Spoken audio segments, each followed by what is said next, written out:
an affordable cost. For more information, contact us at 304-901-2961.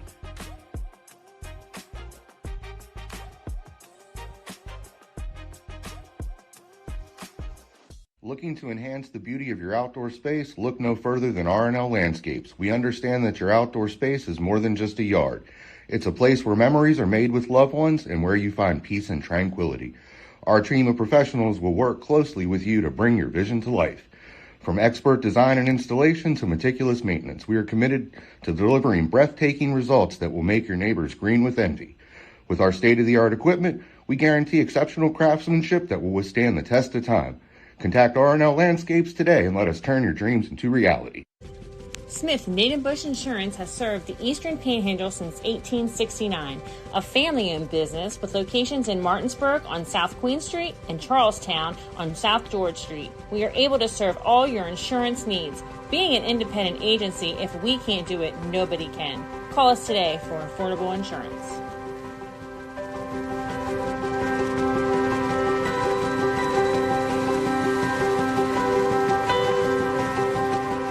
Hey, home team sports fans, thank you for tuning in tonight. We tried to get Patrick Mahomes and Jake here. They're a little bit busy, so you're stuck with Jared from State Farm in Martinsburg, West Virginia. We are thrilled to partner with Home Team Sports to bring you area high school football this fall and to continue to support our area student athletes. Thanks for letting us be a part of this. Your needs guide us. Your goals drive us. Jared Ferguson, State Farm.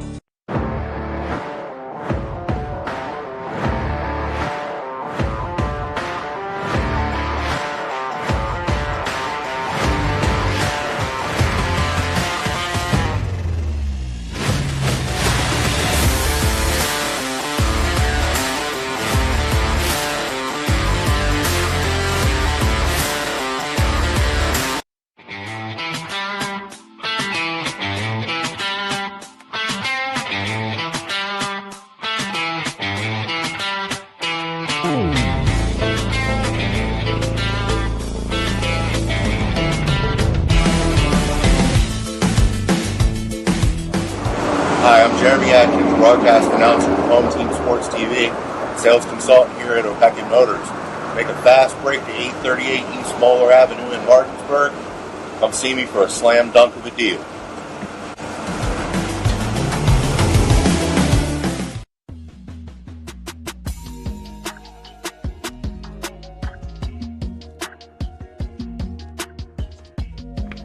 All right, Chloe, well, congratulations on your new policies. And just basically making sure all of your information looks okay. I went ahead and emailed you proof of insurance as well as ID cards. And if you need me for any reason, just don't hesitate to reach out. You can give me a call or text me anytime, okay? Okay, that's perfect. Thank you. Helping families is my passion. It's what I love to do. Hi, I'm Cheryl Yates with ERA Liberty Realty. I've established a reputation for making your journey simple regardless of your price point. They say it takes a village, so I work closely with other professionals in the industry to make your experience a smooth one from start to finish. We're so happy that we chose Cheryl Yates with ERA Liberty Realty to help us during our buying and selling process. If you would like a 5-star experience from top to bottom, choose Cheryl Yates. As an Eastern Panhandle native, I possess an insight and knowledge of the area that is essential to reaching your goals. Whatever your real estate needs may be, remember me. I'm the key to buying or selling your home.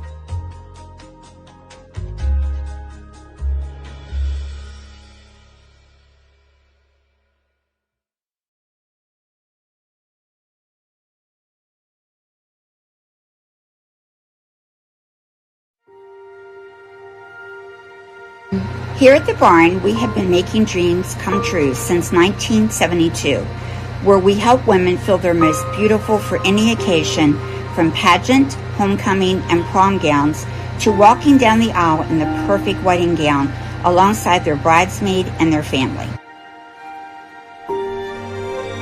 Stop by to meet your stylist today to find an affordable gown, and we do offer layaway.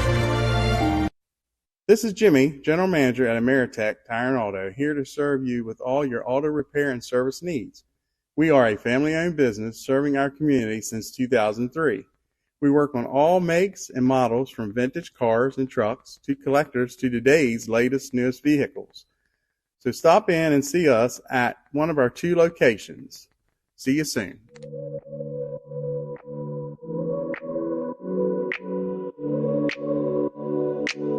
Buying or selling real estate? Katra Law is the local choice for real estate closings. In fact, we were honored to be chosen as the best of the best real estate closing attorneys for 2022 by the Martinsburg Journal. With offices conveniently located on Foxcroft Avenue in Martinsburg and South George Street in Charlestown, Katra Law proudly serves the Eastern Panhandle. Whether on the court, field, or in the classroom, we wish all of our student athletes a safe and successful.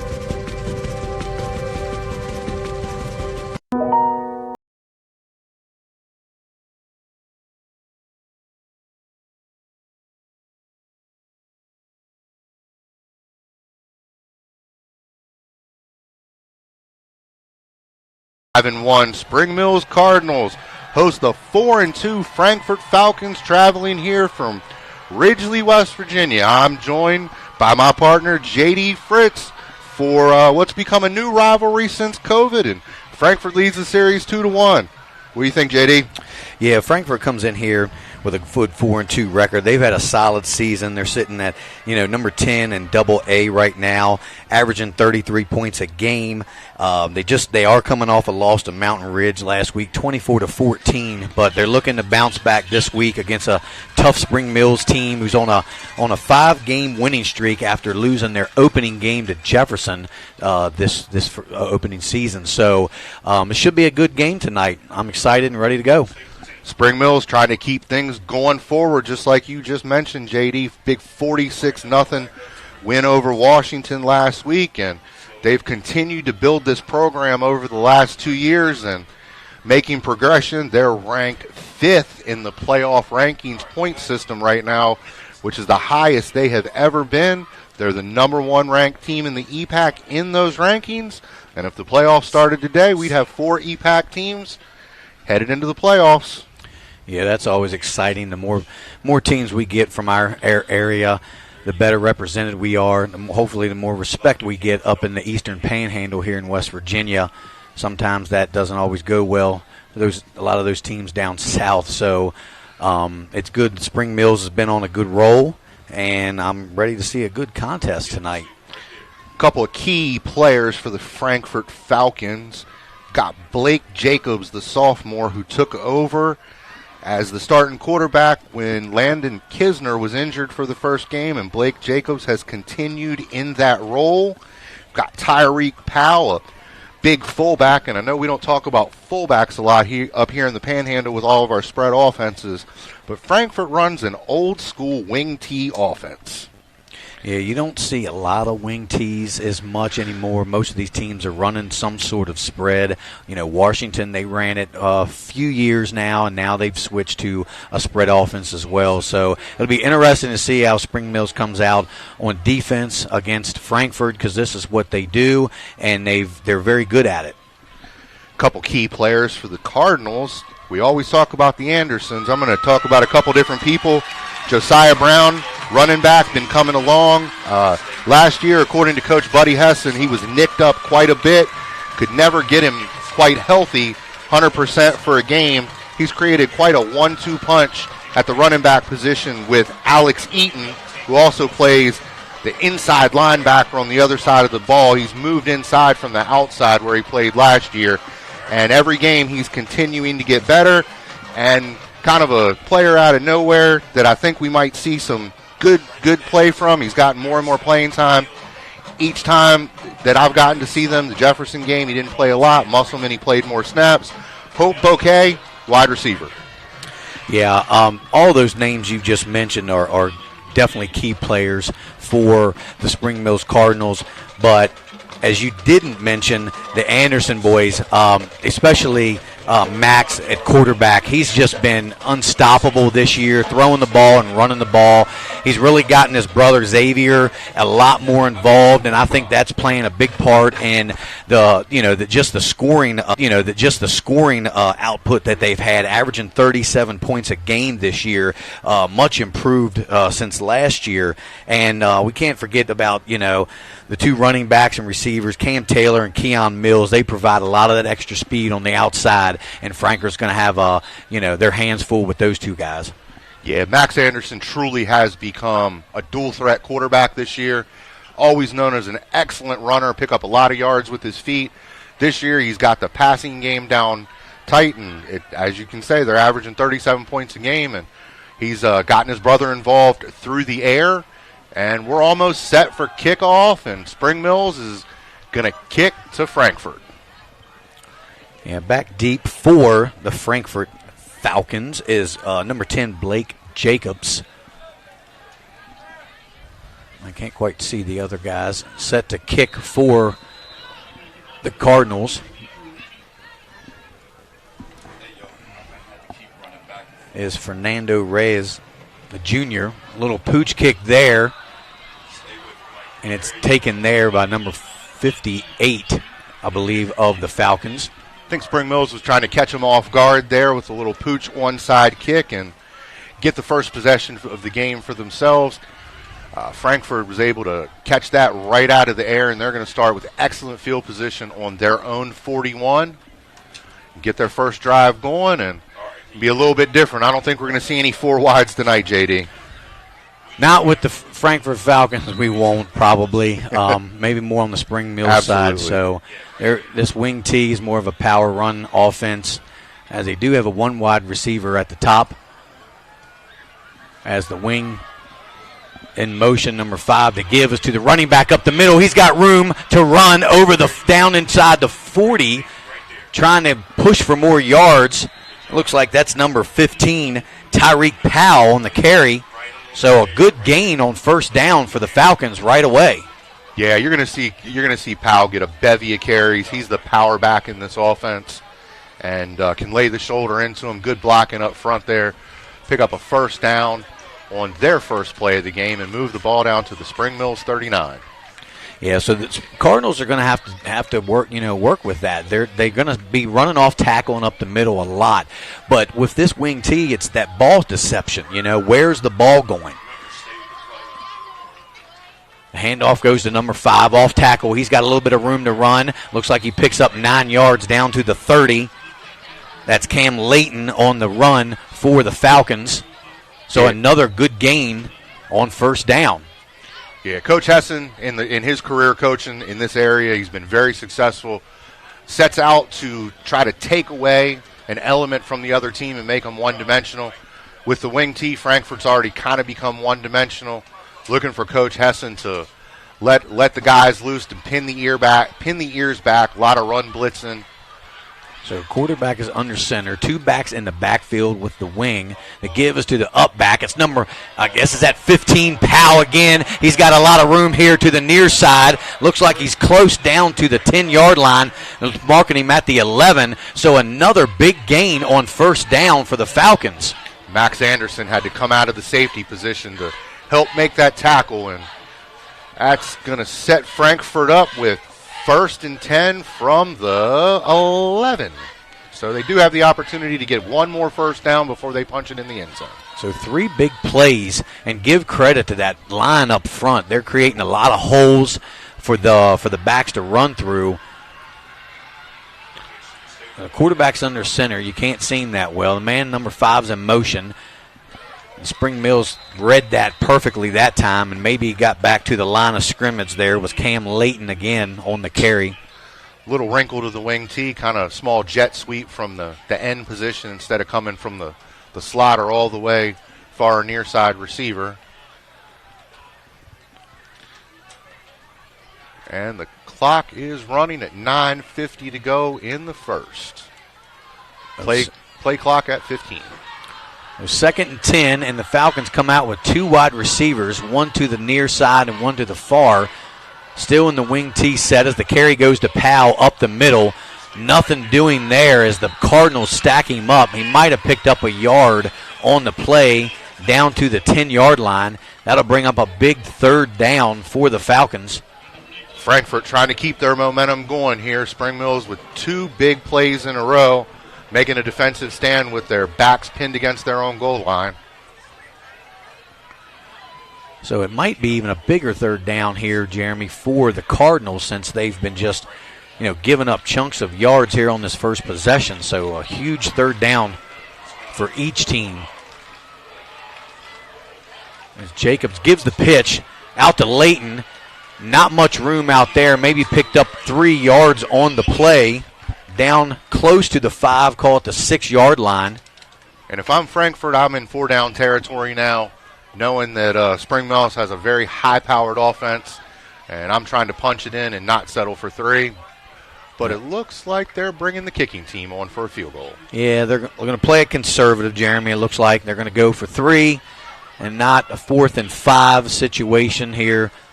So they want to get, you got to get some points. So this is probably more insurance to get points on the board early after a great drive by the Falcons. The kick is up, and it looks good. And that'll put your Frankfurt Falcons on the board first, 3-0 over the Cardinals. So Frankfurt moved the ball down the field with 5 consecutive plays that picked up good chunks of yardage. Spring Mills makes a big defensive stand, able to push them back to the original line of scrimmage after they picked up a few yards, and Frankfurt kicks the field goal and goes up 3-0. Yeah, and I think that field goal is more that, just getting something established. They didn't want to, take a chance going forward on 4th and 5, maybe not getting anything, So now they got, some points on the board, and they're winning this ball game right now. So Spring Mills has got to be thinking, how can we stop this wing tee offense of the Falcons? Yeah, can't blame Coach Kevin Whiteman for not wanting to get a couple points on the board when he was in scoring position and get his team some confidence going. Frankfurt getting ready to kick off the Spring Mills. Rhett Sensenball kick for the Falcons. A nice kick down there. A little bobble there on the catch. Got some room out here. He breaks loose. Is that Keon Mills? I can't see the number. That's number 4. Xavier Anderson. Want a kick return? Oh. I didn't think it didn't look big enough to be Xavier. No, it looked it like didn't. a shorter, so I don't know if somebody switched some numbers on us here on the roster. Well, Xavier was wearing a different number against Musselman. We might have to, unless that's number 2, I can't see. It's sometimes hard to see these numbers from up here where we are at. So Spring Mills getting set up. Anderson in the shotgun. Motion. Handoff goes up the middle, and looks Alex Eaton with a good gain on 1st down. It looks like he might have picked up 11 on the play, and that'll be enough for a 1st down. So Eaton was somebody that we've seen a couple other times this year. He definitely has a little bit of combination of power and speed. He not necessarily known for his speed, but if he gets loose, he's going to be hard to catch too. But I love how hard he runs. So Anderson with Eaton. Eaton takes the handoff. He cuts to the left. Might have gained a couple yards there. Down to the 46-yard line is Alex Eaton. Bring up 2nd down for the Cardinals.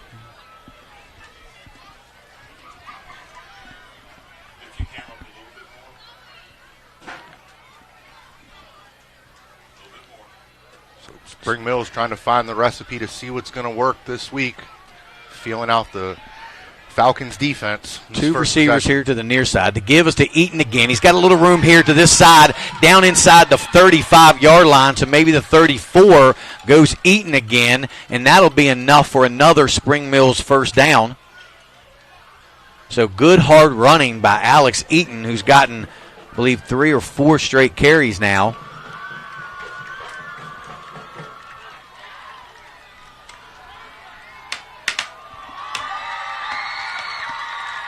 So 2 receivers to the far, 1 here to the near. Anderson in the backfield with Alex Eaton. Eaton gets the carry once again. He's got a little room up the middle.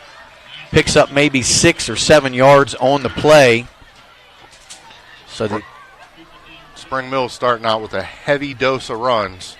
Wonder if they're setting up for a pass here. Catch Frankfurt off guard. Yeah, a heavy dose of Alex Eaton too, because he's been getting every carry so far, and he's getting positive yardage. The Cardinals with 2 receivers here to the near side, one at the top. The handoff goes again to Alex Eaton. This time they stack him up for no gain on the play. That'll be 3rd down and about 3 for the Cardinals. Like big Hayden Nestor of the Falcons. 6'3", 325, clogging up the middle. Yeah, that's a big boy in there. Yes, sir. So Eaton remains the back. It's 3rd down and 3.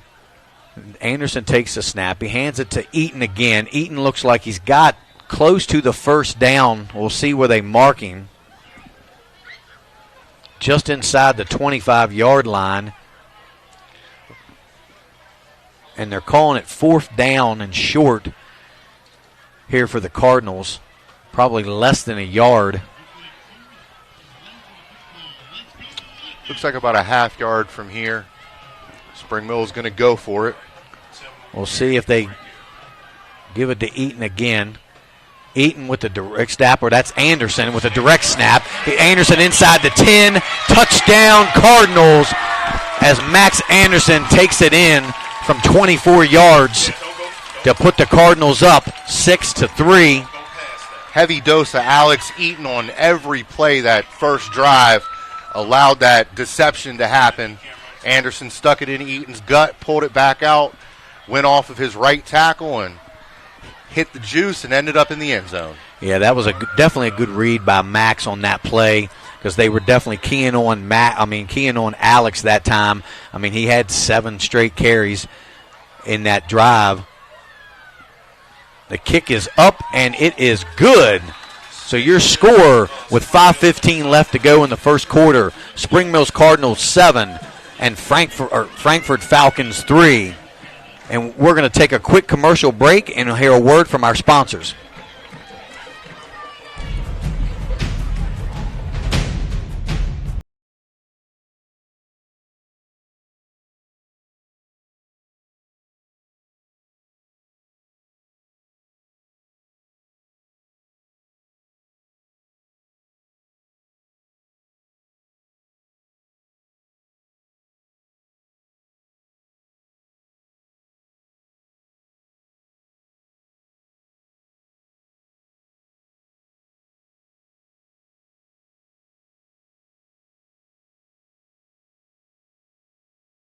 Cardinals Stadium, home team sports. Tonight's football game is brought to you by Mountain State Basketball Academy. Another pooch kick there for Spring Mills, and the Falcons just fall on it there around the 32-yard line, and they will take over their 1st and 10. Let's see what the Falcons are going to come out with this time. A heavy dose of Powell on the first drive, picked up chunks and chunks of yardage until Spring Mills was able to make a stand down at their goal line on a short field.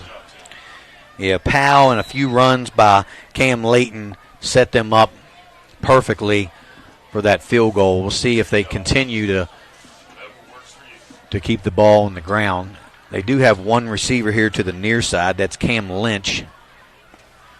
Layton in motion. It gives up the middle to Powell. He has a little bit of room, and he's upended there about the 38-yard line.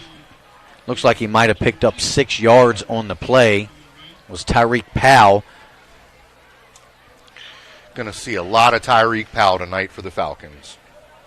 Yeah, Tyreek brings a load, too. Not the tallest of guys at 5'10", but he does weigh 205 pounds, so he's a tough guy to tackle, to bring down. He's got a good center of gravity and a good burst of speed when he hits the hole or the corner. So 2 backs in the backfield. The give is to Powell again. No, the fake. Jacobs keeps it round to the right side. It's played very well by the Cardinals. He might have picked up a yard on the play. So running a little bit of option, misdirection there. But Spring Mills sniffed it out real quick. They'll bring up a third and a long one, it looks like, for the Falcons. This would be a huge stop for Spring Mills if they could get it and get the ball back in relatively good field position. Absolutely, giving it back to the offense without giving the Falcons defense a lot of time to catch their win. They got a lot of two-way players with a very small roster. Man in motion. The give is to Powell. He's got more room. Breaks a tackle here.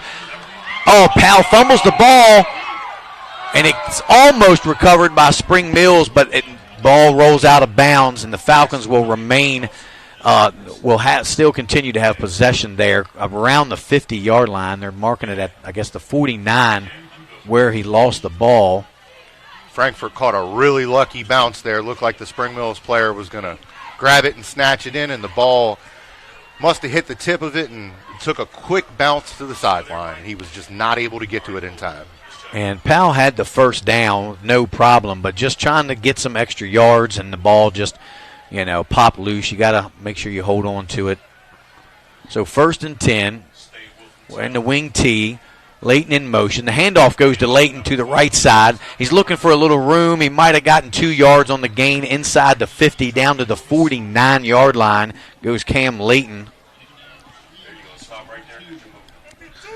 I'd like to thank all of our sponsors who help us bring you these awesome games. Cookies and Milk Daycare, Shelton Tree Services, Jared Ferguson State Farm, Smith Nadenbush Insurance, Catro Law, Neil Powell Goosehead Insurance, O'Peck Motors, R&L Landscaping, Ameritech Tire and Auto, Barn Bridal and Formal Wear, Cheryl Yates of ERA Liberty Realty, Benchwarmers Sports Bar and Grill, and Big Mike's Grillin'. So 2nd and 8 for the Falcons. They're still in the wing tee as Jacobs unders, gives the handoff there to number 8, I believe. He makes a nice move inside the 40 down to the 35-yard line. Goes Rocky Fontenot, if I'm pronouncing that right. I apologize if I'm not. Got some laundry on the field. But that looks like it's probably coming back for holding, but we'll wait and see. Referees conversing, and they're walking it back. So the first down play by Rocky, I like that name, Rocky, will be all for nothing as it comes back on a holding call. Going to put the Falcons in 2nd and a long 18. Jacobs is in the shotgun now with Powell behind him in the pistol formation there. A little trickery. Where's the ball? Jacobs throws the ball. He's got Layton, the missed tackle. Layton's got a little room. Makes another man miss down inside the 35-yard line, down to close to the 30, actually, before he's knocked out of bounds. Great run there by Cam Layton after the catch. Nice read by Jacobs, rolling to his right. Get the ball out to Layton. Layton was able to make a defender miss and pick up an additional 10-plus yards on that play. It's definitely what the Falcons need. Kind of put Spring Mills on their feet on their heels a little bit, and let them know that we can throw the ball a little. Yeah, but if you're Spring Mills, you've got to make that initial tackle for only a gain of 4 or 5. So back to the ground game, a little quick handoff and another handoff, a counter, I guess, if that's what they call it. Jacobs handed it to Rocky coming this way, hands it back to Layton, and might have picked up a yard on the play. Coming down to right around a minute to go, just over that here in the first quarter from Cardinal Stadium. Spring Mills 7, Frankfurt 3. I guess I've seen teams do that before, Jeremy. It's kind of like a little crisscross counter. They hand it to one running back, he hands it to the other. So 2 receivers here to the near side. Powell's the lone running back. Actually, there's 2 running backs. Jacobs he pitches it to Powell. Powell bounces it outside. He's got a lot of room to run out here. Great tackle there. Looks like he had more room, but a great tackle. But nonetheless, Powell's down inside the 25 to the 22-yard line, and that should be enough for another Frankfurt first down. You know what this Frankfurt offense reminds me a lot of, JD? the Naval Academy and the Air Force Academy. Yeah, that's exactly the same style they play, and they are very, very efficient at it. And Air Force is the Falcons. But all those little, that trickeration and the little handoffs and the mini sweeps. Yeah, it's all to hide the ball, and so you don't know where you just left guessing. Powell takes the handoff. He's got another first down inside the 10, and it looks like somebody lost a cleat on the play. So Powell's just been gaining yards and chunks here on the first couple drives. Frankfurt's been able to pick up a lot of yards before they get down inside the Spring Mills 10-yard line, and when Spring Mills gets their back up against the goal line and they're bringing their defensive backs closer to the line of scrimmage and bringing some more people down in the box, and looks like Frankfurt's going to walk off the field and let the end of the first quarter come. We are going to take a break. We will be back here. Spring Mills 7, Frankfurt 3. Child Care Center. We have 2 locations conveniently located in Kearneysville and Martinsburg. Our mission is to be the leading provider of higher quality care and education services for children ages 6 months to 12 years of age. We provide the highest quality child care available at an affordable cost.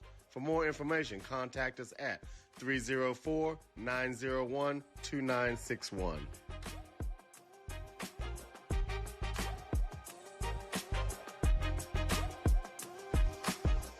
Looking to enhance the beauty of your outdoor space? Look no further than R&L Landscapes. We understand that your outdoor space is more than just a yard. It's a place where memories are made with loved ones and where you find peace and tranquility. Our team of professionals will work closely with you to bring your vision to life. From expert design and installation to meticulous maintenance, we are committed to delivering breathtaking results that will make your neighbors green with envy. With our state-of-the-art equipment, we guarantee exceptional craftsmanship that will withstand the test of time. Contact R&L Landscapes today and let us turn your dreams into reality. Smith Native Bush Insurance has served the Eastern Panhandle since 1869, a family-owned business with locations in Martinsburg on South Queen Street and Charlestown on South George Street. We are able to serve all your insurance needs. Being an independent agency, if we can't do it, nobody can. Call us today for affordable insurance. And Home Team Sports TV is back. This is Jeremy and JD. Pretty tight game, well played, quick action in the first quarter. Mr. Powell picking up chunks of yardage for Frankfurt and about to try to punch it in the end zone. And Powell, as you said, with the handoff and the carry that time, doesn't get anything. He might have lost a yard on the play, so it's going to be 2nd and goal. This is where Spring Mills defense toughened up the first series, and I expect that they'll toughen up again. Spring Mills is, again, I'm wondering why they're having so much difficulty with the line of Frankfurt. I know we haven't seen Frankfurt play, but they're creating a big holes on a lot of plays that Powell's able to run through. Jacobs under center. The give, it was fake to Powell. He's got a receiver wide open in the end zone. Touchdown, Frankfurt Falcons. A rare pass play for the Falcons results in a touchdown. Jacobs is now 2 for 2 throwing the ball. That's number 8 again, Rocky Fontenot on the touchdown reception for the Falcons. This is exactly what Frankfurt needs to do. They need to get points out of their scoring drives, and probably a pretty good idea that they didn't do what I would do and go for it, and they kick the field goal because now they're going to go up 10-7 if this is good. The kick is up, and it is good, and the Falcons go back on top 10-7 over the Spring Mills Cardinals. And just when you think that the Falcons are going to run the ball again, Jacobs pulls it, and the receiver sneaks out there into the flat corner part of the end zone. And as soon as a DB or a linebacker, as soon as you go peeking in the backfield, the next thing you know, receivers are running past you. So you cannot have your eyes in the backfield like that. You've got to be aware of all the receivers available. Spring Mills used a heavy dose of Alex Eaton on their first drive, and Max Anderson kept the ball and scored a touchdown. Heavy dose of Powell. Jacobs keeps the ball, throws a touchdown. So using the run to set up option runs or passes or what both teams have done so far. But like I said, heavy doses of their featured backs. Yeah, and Frankfurt's done a great job mixing in both. Even though they've only thrown the ball, I believe, 2 times, they've been very effective on both occasions. A nice deep kick. The ball goes into the end zone for a touchback. So the Cardinals will start from their own 20-yard line. I'm pretty sure Mr. Sensible plays soccer also, because he's definitely kicking like a soccer player, and he has got a leg on him. Yeah, you don't see a lot of touchbacks in high school unless you have a really good leg on you, and he put that one back, and it rolled out of the back of the end zone. So Max Anderson brings his offense back out onto the field again. So one receiver to the near side. Anderson goes back. Hands it there to the speedier back. Is that Mills? I think that's Josiah Brown, JD. Josiah Brown, I'm sorry. I can't see the number from here. But you definitely saw the difference in speed from Eaton to Brown. We apologize. It's really hard to see some of the numbers up here. You know, jerseys are made out of a material that shines in the fluorescent light, unfortunately. So Anderson hands the ball coming this way. Looks like that's Keon. Mills has got some room to run, and he picks up a first down inside the 50 to the 45-yard line of the Falcons. Spring Mills picking up chunks of yards themselves on this drive. On our out-of-town EPAC scoreboard, Cabell Midland 14, the visiting Musselman Appleman nothing. Martinsburg 7, hosting Washington nothing. Jefferson traveled to South Hagerstown. They're up 13-3. Anderson hands the ball. He bobbles it. Brown does. I'm not sure. He looks like he got it back. And he actually picked up a yard almost on the play, but he didn't quite get the handoff from Anderson.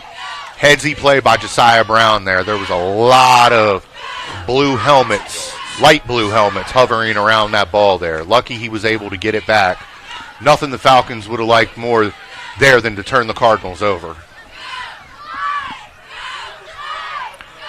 Yeah, he picked up 2 on the play to make it 2nd and 8. Anderson takes the snap. The handoff goes to Brown again. Brown stacked up there. Might have gained a yard or got back to the line of scrimmage. So the Falcons' defensive line's doing a great job on the interior. Switching it up on this series, giving Alex Eaton a little bit of a rest, and Josiah Brown handling the duties from the running back position. Spring Mill is going to line up at the 43. It's 3rd and 8. So 2 receivers to the top, 1 here to the near side with a tight end. The handoff goes to Brown. He cuts out to the right. He's got a lot of speed out there and down inside the 35 to the 34. Enough for a first down goes Josiah Brown. Goodness, now I know what Coach Hessen was talking about, where Brown was nicked up all last year and you never got to see him at 100%. He is like lightning in a bottle.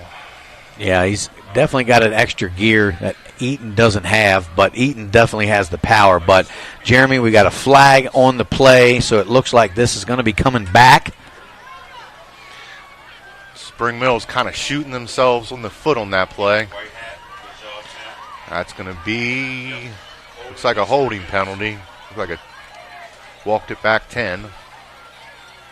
So to bring up third and 18 for the Cardinals. So trips here to the near side. Anderson in the backfield with Brown. Anderson takes the snap. He's got the slant there on the opposite side. Picks up maybe 8-9 yards on the play. So that looks like that's going to bring out the punt team for the Cardinals with 4th and 10 from the Frankfurt 45. I don't think they're going to go for it at this juncture of the game.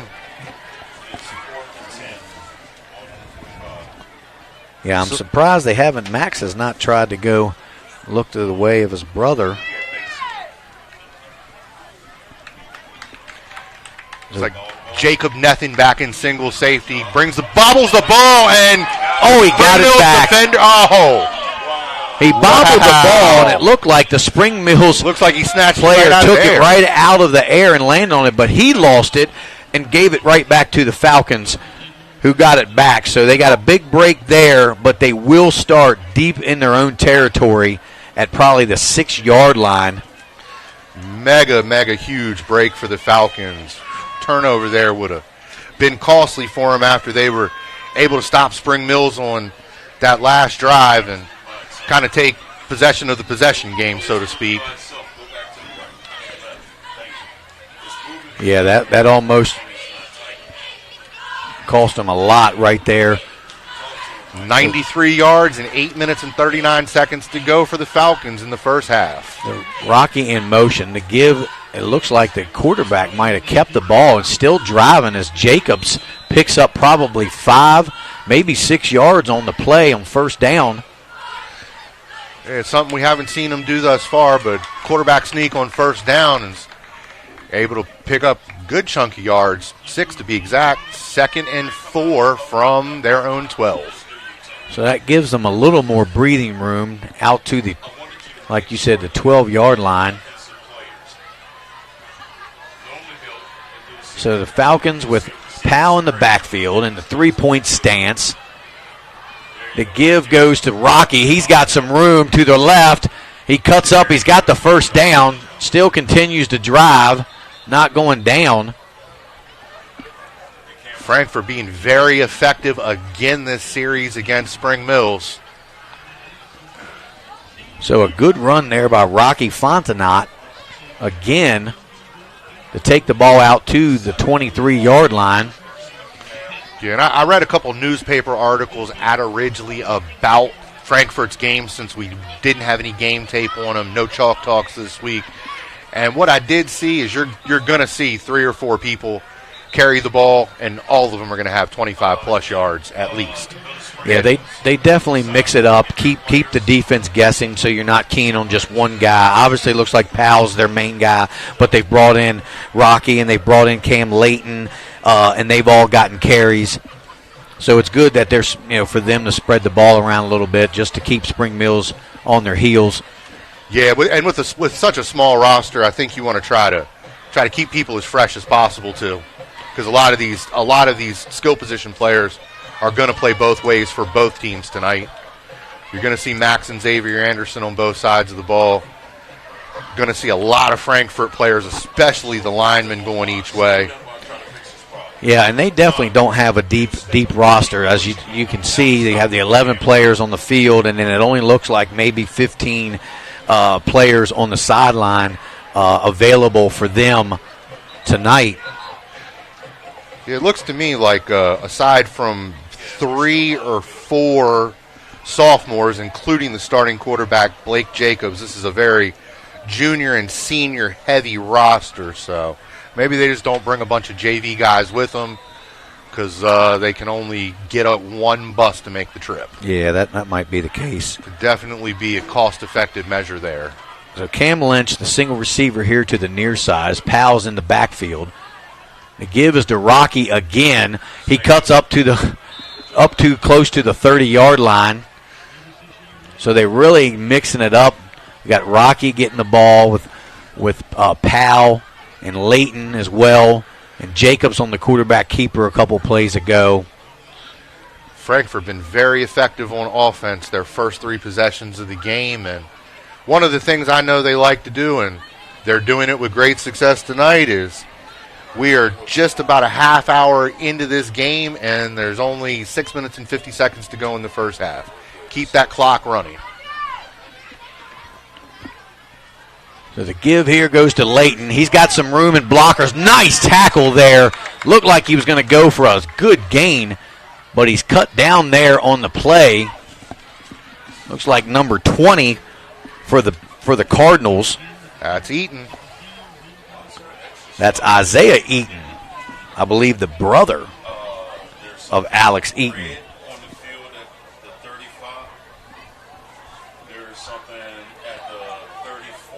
Well, it could be just don't know if it is his brother. They're both seniors, so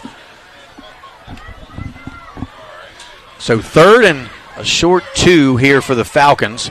The give is to Powell. He tries to push his way, but it looks like he's going to be a little short of the first down. That'll bring up 4th down and inches probably for the Falcons. Maybe a half yard now. They've spotted the ball back just a little bit. So what will the Falcons do here on 4th and less than a yard? Big decision here for Coach Whitehead. Play clock's down to 15, and they're still looking to the sideline. Excuse me, Whiteman, I'm sorry, their coach. It looks like they are going to go for it. And now they will call a timeout and talk about it as the play clock was winding down. So huge 4th down for Frankfort. And Spring Mills would like to get the ball back with just a little over 5 minutes to go in the half as they're down by 3. Yeah, they'd be in a position where they could tie the game or take the lead into halftime if they can get a stop and another score here. And I'm sure Coach Law and Coach Hessen would like to see that. I know we're going to see some big halftime adjustments from both teams, especially Buddy Hessen's defense here at Spring Mills. Yeah, and, Frankfort is primarily a running team with the wing T, but the few times that they've thrown the ball looked really good. I'd like to see them come out and throw a little more. I would too. Basically 2 for 2. They would be 3 for 3, but we got one call back by a penalty. But I think they reserve that passing for emergency situations and to catch the other team off guard. Frankfort, Coach Whiteman, it appears to me, plays a fairly conservative brand of football. Took the 3 points instead of possibly leaving points out there that he could have scored. Not making hasty decisions, using up a lot of the time clock to limit Max Anderson's time on the field. So let's see if the quarterback keeper is Jacobs, but it looks like he's stuffed maybe a little short. The whistle blows. A little bit late there on the tackle as Spring Mills drove him back about 10 yards. I think they're going to mark him right at the marker and give him the first down. It's going to be real close. And they are signaling first down and moving the chains, Jeremy. So good call, JD. Got a little bit of help from his friends. Seen that a lot on TV in past weeks. But nonetheless, Frankfurt 1st and 10 from their own 33.5-yard line with 5 to go in the first quarter. So that was a big decision there by Coach Whiteman, and it paid off. Big-time gamble in your own end of the field at this juncture of the game paid off so far. Now we got some laundry out. It might be looks like a false start on the Falcons. That'll back them up 5. So they'll start 1st and 15 from the 28-yard line. Sideline warning here on Spring Mills as the official to our near side threw the flag. Score change on the out-of-town ticker. The Applemen get on the board with a touchdown. Down 14-7 to Cabell Midland. Martinsburg 32, Washington nothing. Jefferson 13, South Hagerstown 3. Hedgesville Liberty still 0-0 or no score has been reported. So Jacobs fakes the handoff. He's looking to throw. He throws it up. Little incidental contact. No flag out there as both the DB and the receiver fall down as the pass was intended for number 2, Cam Lynch. Everybody's hard on the referees, but that was a great no call in my opinion. Yeah, they were both looking back for the ball. Looks like their feet just got tangled up. So he decided to keep the flag in the pocket this time. And that gets a rare stoppage of the clock here in the first half. 4:27 to go till halftime.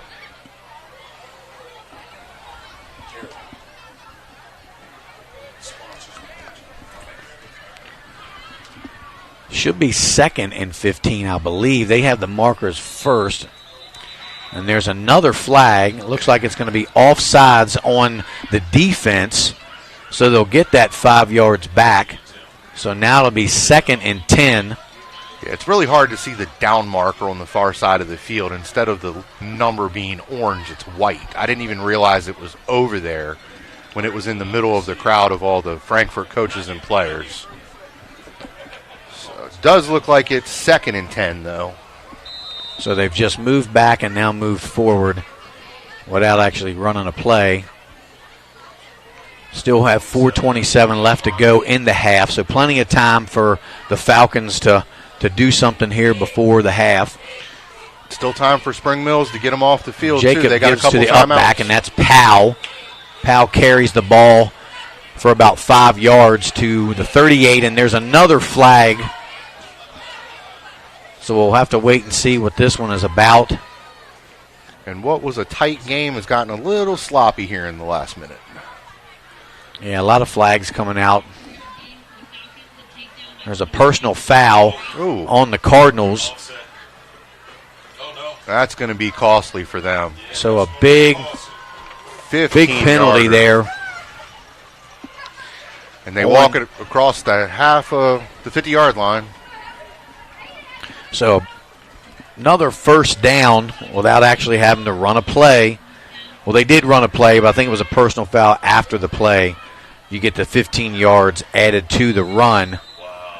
So they're on the 48-yard line of Spring Mills. So Jacobs under center. Rocky is the wing. Powell's the up back. Rocky goes in motion. The handoff is to Rocky. He cuts up in the inside. Tries to cut outside. He makes a tackle, but Spring Mills is there to wrap him up and take him down for no gain, it looks like. Might have lost a yard. I'm trying to see where the down marker.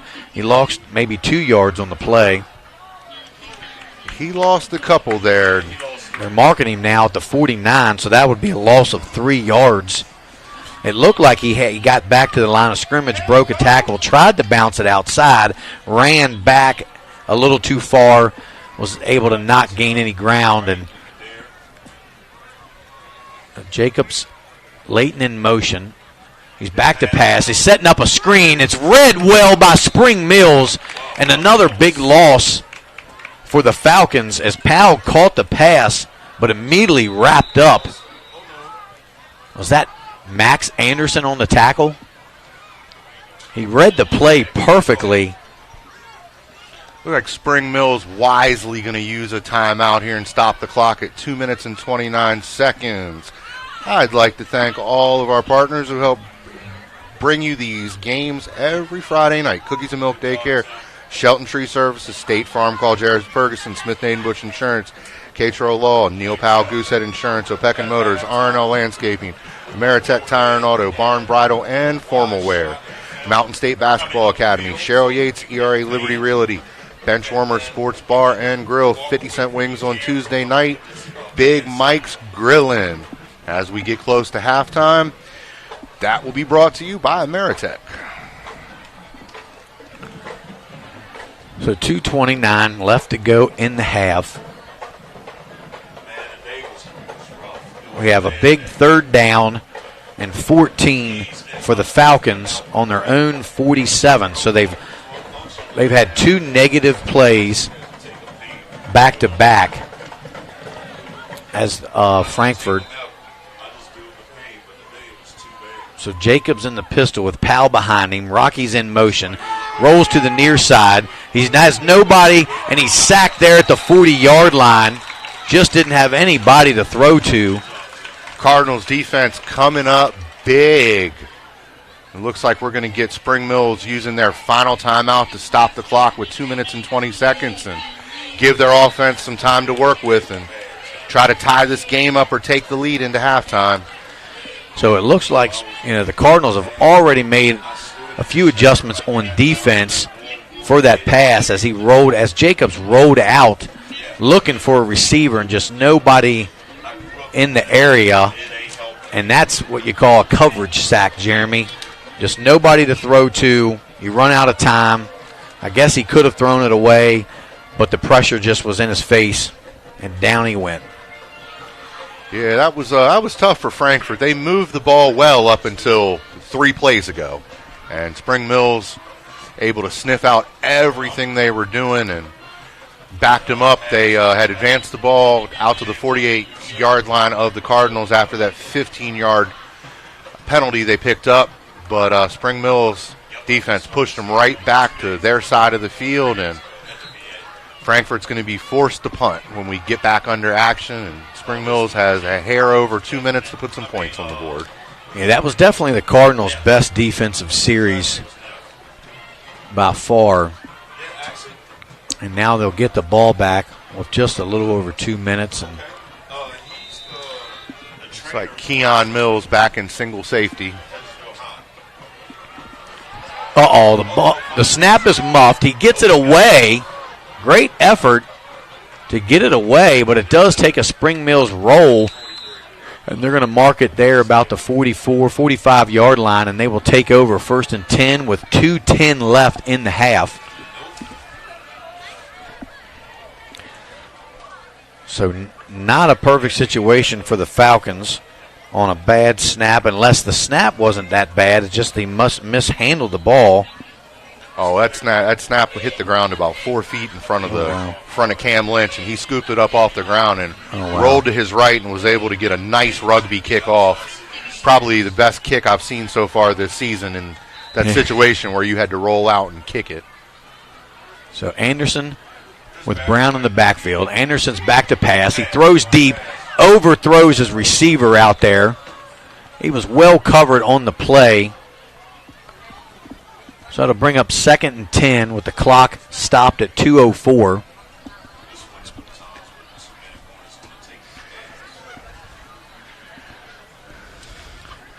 So it was a very quick move in first half. It slowed down here and only got about 35, 40 seconds off the clock here in the last few minutes. There are 2 receivers to each side. Anderson hands the ball off to Brown. He doesn't get a whole lot there as he's out over the 45 to maybe the 46-yard line. So big defensive line from Frankfort converges on Brown and stops him just over the line of scrimmage. So third and 8. So 1 receiver here to the near side, trips to the far. Anderson rolls to the far side. He's looking for a receiver. He's got nice catch out there inside the 40-yard line. Looks like he did get out of bounds to stop the clock. Oh, wow, okay. I thought he fell down I did just too. short of that. And I was that Mills out there? Wondering why he wasn't darting for the far side to get to that line to stop the clock. No, he did not. The clock started after the first down was Anderson set. hands the ball to Josiah Brown. He cuts up the middle. He broke a tackle there. He's still going. Nice hit down to the 25-yard line. Jacob Nething of Falcons defense laying a little bit of wood, but not after a huge pickup. Great run by Brown. It puts him down to the 20-yard line. They have just a little over a minute to go. They have him wrapped up, and he just explodes out of their tackles. And Brown with the handoff. Again, he loses the ball, and Frankfort recovers. What a costly turnover there by Josiah Brown.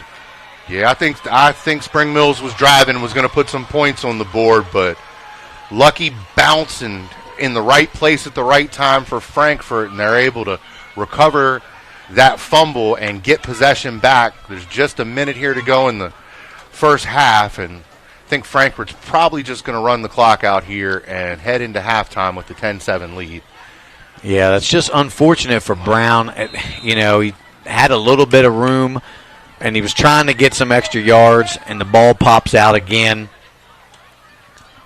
And Frankfort was able to recover. So Jacobs under center here. Hands it to Rocky. He cuts outside, still on his feet, trying to get some yards there. He looks like he's in bounds, so the clock will continue to run. He might have picked up 5 yards on the play. So I don't think Frankfort looks like they're in any hurry.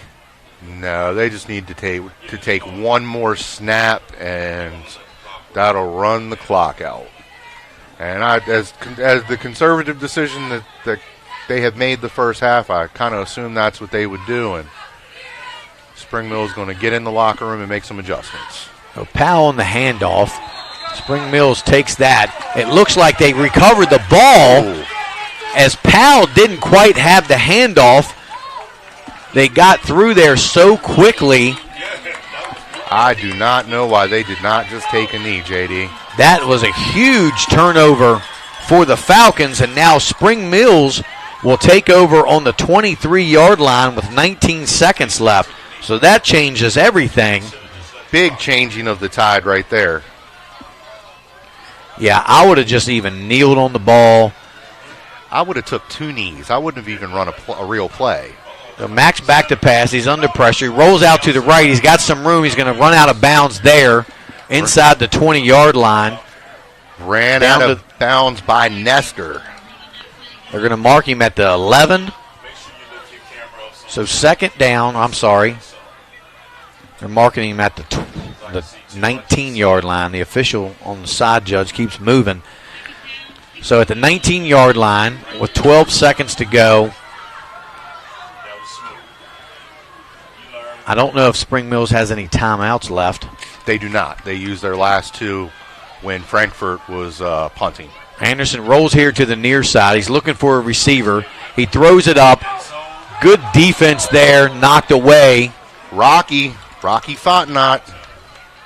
Yeah, that was a great defensive play by Rocky because that would have maybe been a touchdown had he not tipped that ball away. Now, and I was going to say, I wonder what Reyes, the Spring Mills kicker's range is, but it looks like they are. Well, it looks like they're going to attempt a field goal. That does not look like Reyes. Sorry, Reyes is on the roster as the kicker. So a 36-yard field goal here attempt. The kick is up. It's got the distance, and it's no good. It fell just short of the crossbar. Didn't quite have enough height, and there's still 0.4 seconds left to go in the half. So Frankfurt will definitely kneel on it this time as they got away. They got lucky on that one as Spring Mills wasn't able to cash in on the field goal. Oh, they got very lucky. Very lucky. They could have easily gone into the half down after that mishap. So it definitely looks like they're in kneel down formation, and Jacobs takes a knee, and that will do it for your first half of play here at Cardinal Stadium, where the Frankfurt Falcons are up 10-7 over the Spring Mills Cardinals, and we are going to take a break and hear a word from our sponsors.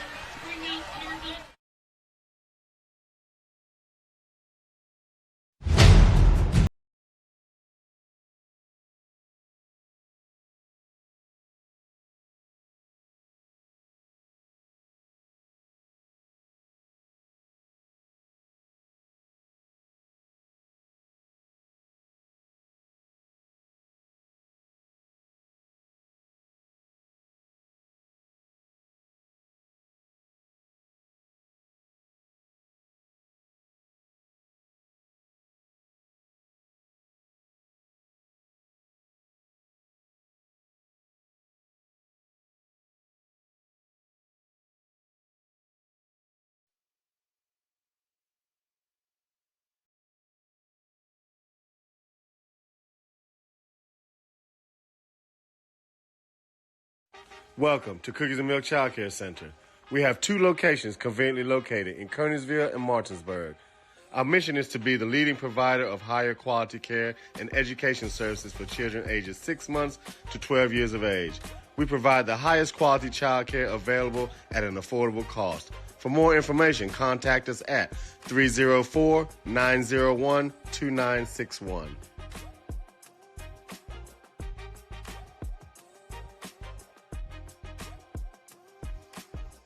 Looking to enhance the beauty of your outdoor space? Look no further than R&L Landscapes. We understand that your outdoor space is more than just a yard.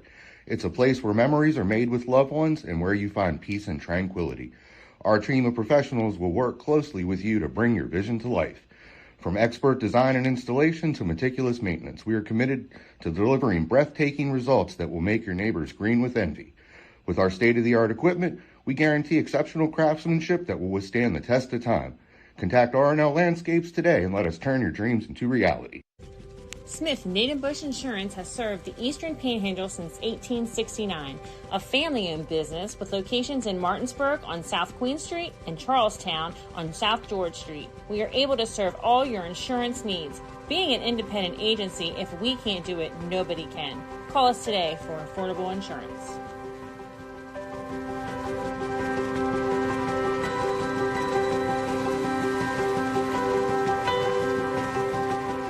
Hey, home team sports fans. Thank you for tuning in tonight. We tried to get Patrick Mahomes and Jake here. They're a little bit busy, so you're stuck with Jared from State Farm in Martinsburg, West Virginia.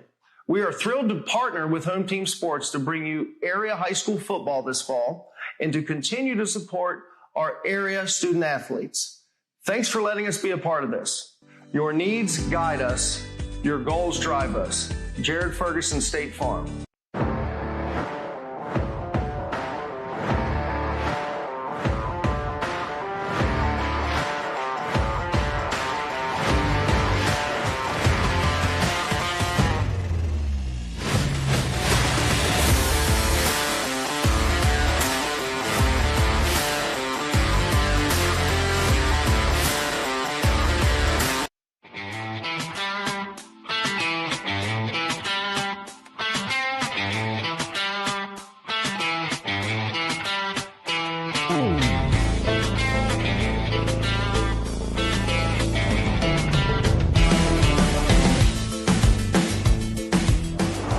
Hi, I'm Jeremy Atkins, broadcast announcer with Home Team Sports TV, sales consultant here at O'Beckett Motors. Make a fast break to 838 East Moeller Avenue in Martinsburg. Come see me for a slam dunk of a deal.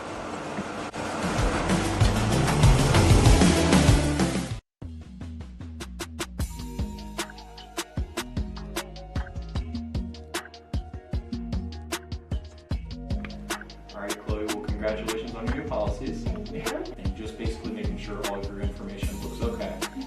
I went ahead and emailed you proof of insurance as well as ID cards. And if you need me for any reason, just don't hesitate to reach out and give me a call or text me anytime, okay? Okay, that's perfect. Thank you. Helping families is my passion. It's what I love to do. Hi, I'm Cheryl Yates with ERA Liberty Realty. I've established a reputation for making your journey simple regardless of your price point. They say it takes a village, so I work closely with other professionals in the industry to make your experience a smooth one from start to finish. We're so happy that we chose Cheryl Gates with ERA Liberty Realty to help us on our buying and selling process. If you would like a 5-star experience from top to bottom, choose Cheryl Yates. As an Eastern Panhandle native, I possess an insight and knowledge of the area that is essential to reaching your goals. Whatever your real estate needs may be, remember me. I'm the key to buying or selling your home.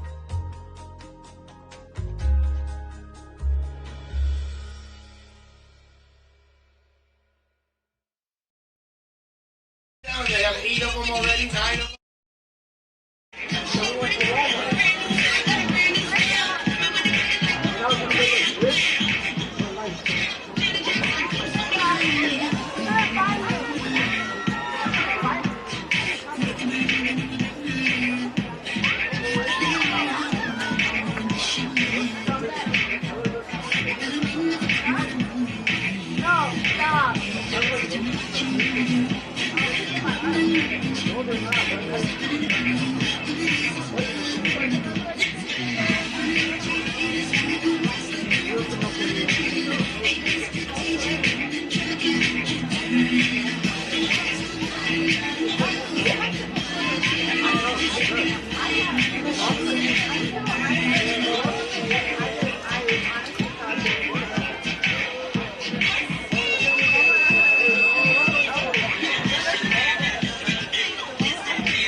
Your student leadership team, student government association, and Renaissance team, under the guidance of Mrs. Jordan Leonard, have worked tirelessly over the last few months to make the festivities this week come to life. From new traditions like our Thursday night bonfire to beloved sentimental traditions like our homecoming parade and tomorrow evening's dance. We are so thankful and proud of the work of our students, staff, and community for their part in these community building events. First, please welcome back to Cardinal Stadium our 2022 homecoming King and Queen, Emma Anderson and Logan Krauscher.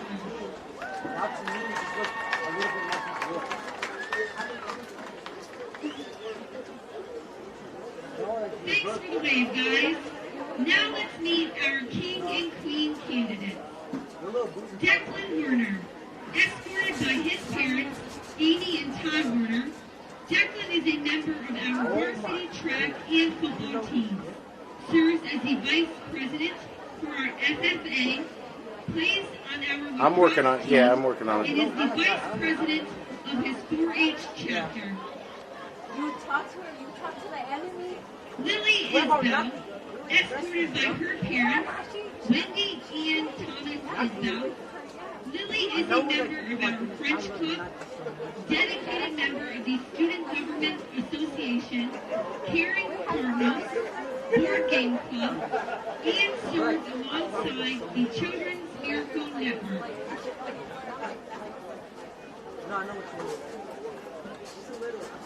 TJ Crawford, escorted by his parents, Chrissy and Terry Crawford. TJ is a varsity basketball athlete and a member of our Caring Cardinals student organization.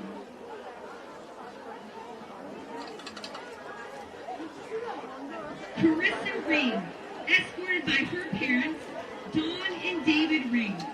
Carissa is the Student Government Association Treasurer, a member of the National Honor Society, a dedicated member of the Student Leadership Team, captain of the varsity softball team, and serves as the Social Media Committee Chair for the Student Athletic Advisory Committee.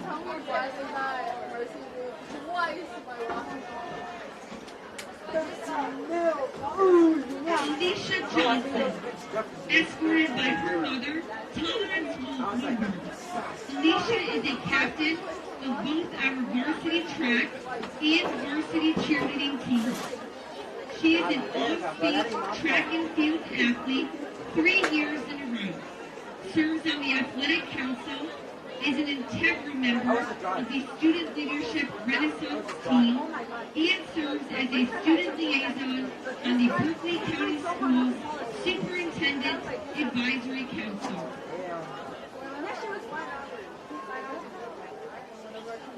Atticus Schlosser, escorted by his parents, Marjorie and Lance Schlosser, as well as siblings Lolo and Mel.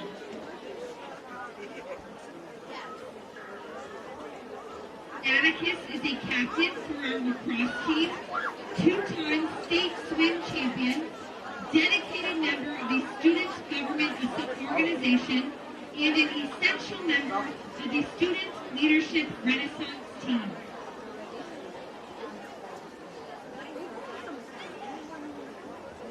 And finally, Ash Butt, escorted by their parents, Jennifer and Nick Butt.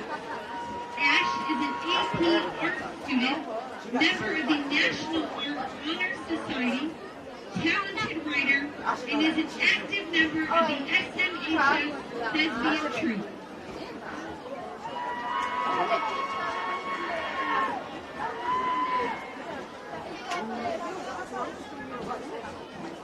Let's give it up for all these amazing young people. A round of applause for being such great, outstanding members of our Springdale High School community. We love all of you.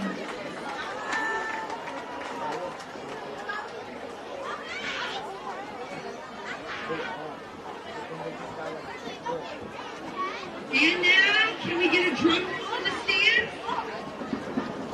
All right, everyone, your 2023 Springdale High School homecoming king and queen are Alicia Johnson and Anakin Schroeder.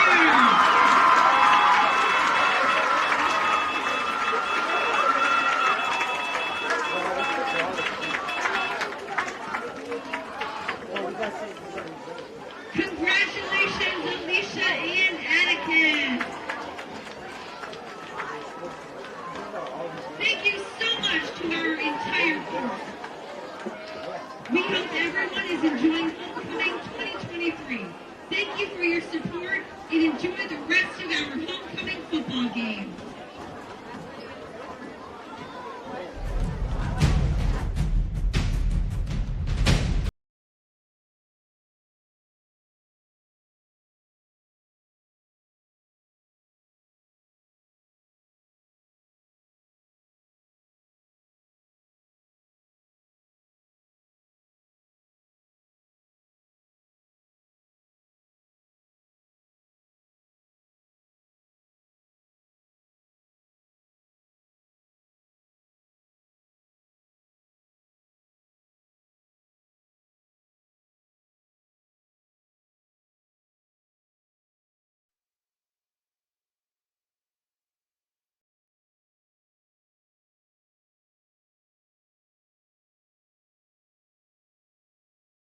Welcome to Cookies and Milk Child Care Center.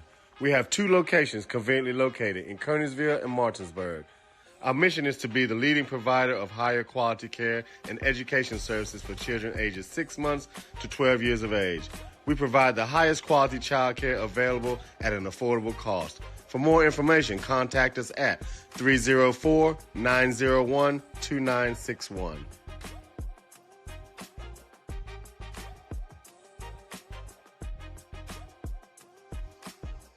Looking to enhance the beauty of your outdoor space? Look no further than R&L Landscapes. We understand that your outdoor space is more than just a yard.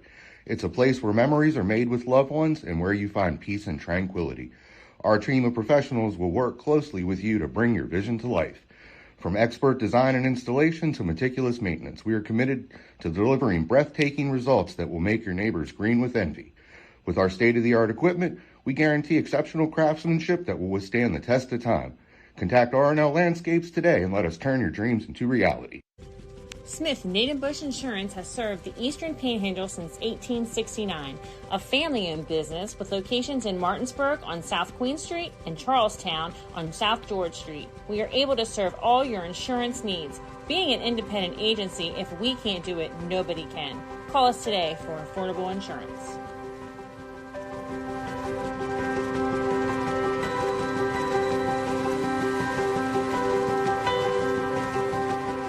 Hey, home team sports fans. Thank you for tuning in tonight. We tried to get Patrick Mahomes and Jake here. They're a little bit busy, so you're stuck with Jared from State Farm in Martinsburg, West Virginia. We are thrilled to partner with Home Team Sports to bring you area high school football this fall and to continue to support our area student athletes. Thanks for letting us be a part of this. Your needs guide us. Your goals drive us. Jared Ferguson, State Farm.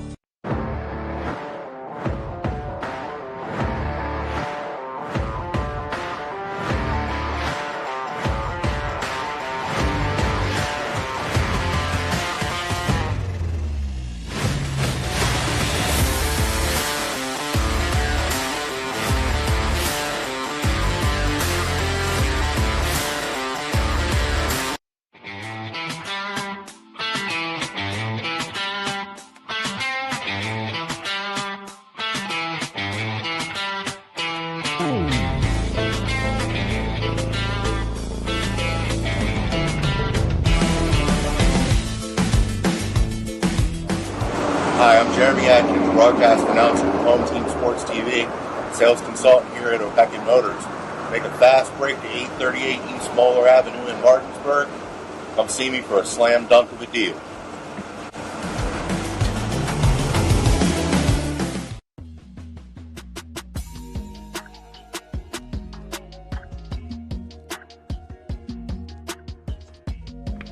All right, Chloe, well, congratulations on your new policies. And just basically making sure all of your information looks okay. I went ahead and emailed you proof of insurance as well as ID cards. And if you need me for any reason, just don't hesitate to reach out and give me a call or text me anytime, okay? Okay, that's perfect. Thank you. Welcome back to Cardinal Stadium. Spring Mills 10, Frankfurt 7. Home Team Sports bringing you this clash tonight. Want to hit you up with our out-of-town AAA scoreboard before we get into a recap. Bridgeport 14, Park South 7, Cabell Midland 28, Musselman 7, Huntington 7, Woodrow Wilson nothing. Looks like no score at Princeton or no update. Martinsburg 45, Washington nothing. Jefferson 13, South Hagerstown 9. That game actually started at 6 p.m. They're in the fourth quarter over in Hagerstown. Buchanan Upshur 13, Lewis County nothing. Scoreless between Oak Hill and Greenbrier East. Scoreless between East Hardy and Hampshire. Liberty 20-0, Hedgesville nothing at halftime. They are playing Hedgesville's homecoming game down in Shenandoah Junction at Jefferson High School due to the sinkhole issues at Moomaw Field. Big game for Hedgesville. They really need to come back to keep their playoff hopes alive. And Riverside 14, Capital 7. But a big first half, really tight game, really well played between both teams. Not a lot of scoring, but a lot of good football in my opinion, JD. Yeah, definitely. It's kind of back and forth there, especially there towards the end, each team with a chance. And Spring Mills getting an extra chance there as the Falcons fumbled the ball away, but they couldn't capitalize with the field goal right there before half. But expect more of the same, I think, between these two teams. We'll see what the adjustments each coach makes.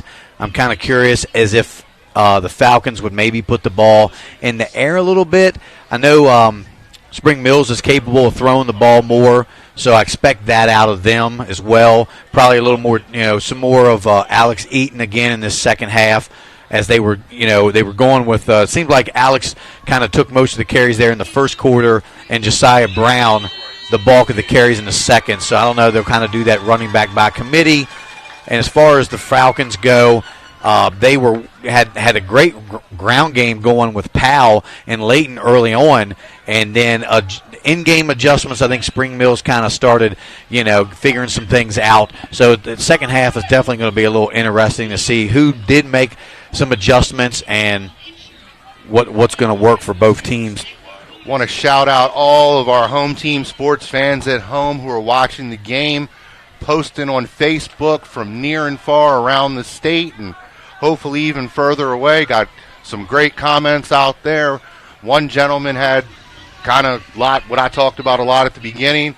Spring Mills bringing another man in the box, down into the box and coming out of that 3-3-5. And same person also made a comment about Frankfurt spreading it out and looking like they're going to pass but running the ball. And just want to thank everybody at home watching. Go ahead and hop in there. Comment. Me and JD were checking them out at halftime, seeing what everybody had to think. Love the interaction. Yeah, it's good to read what everybody's opinions are. And that's just what this is all about. That's what we bring everybody week in and week out, so they can stream these games live, and everybody definitely can, voice their opinions on what they think, and that's what, sports is all about. So the two teams will be set here shortly to get a kickoff, just under 2 minutes here to start the second half. Spring Mills will get the ball to start the second half.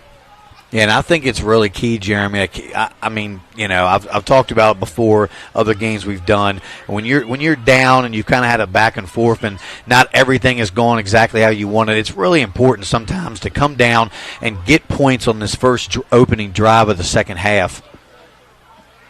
Yeah, I think it's very important to get Spring Mills going back in a positive direction for them to put some points on the board here on their first possession of the second half.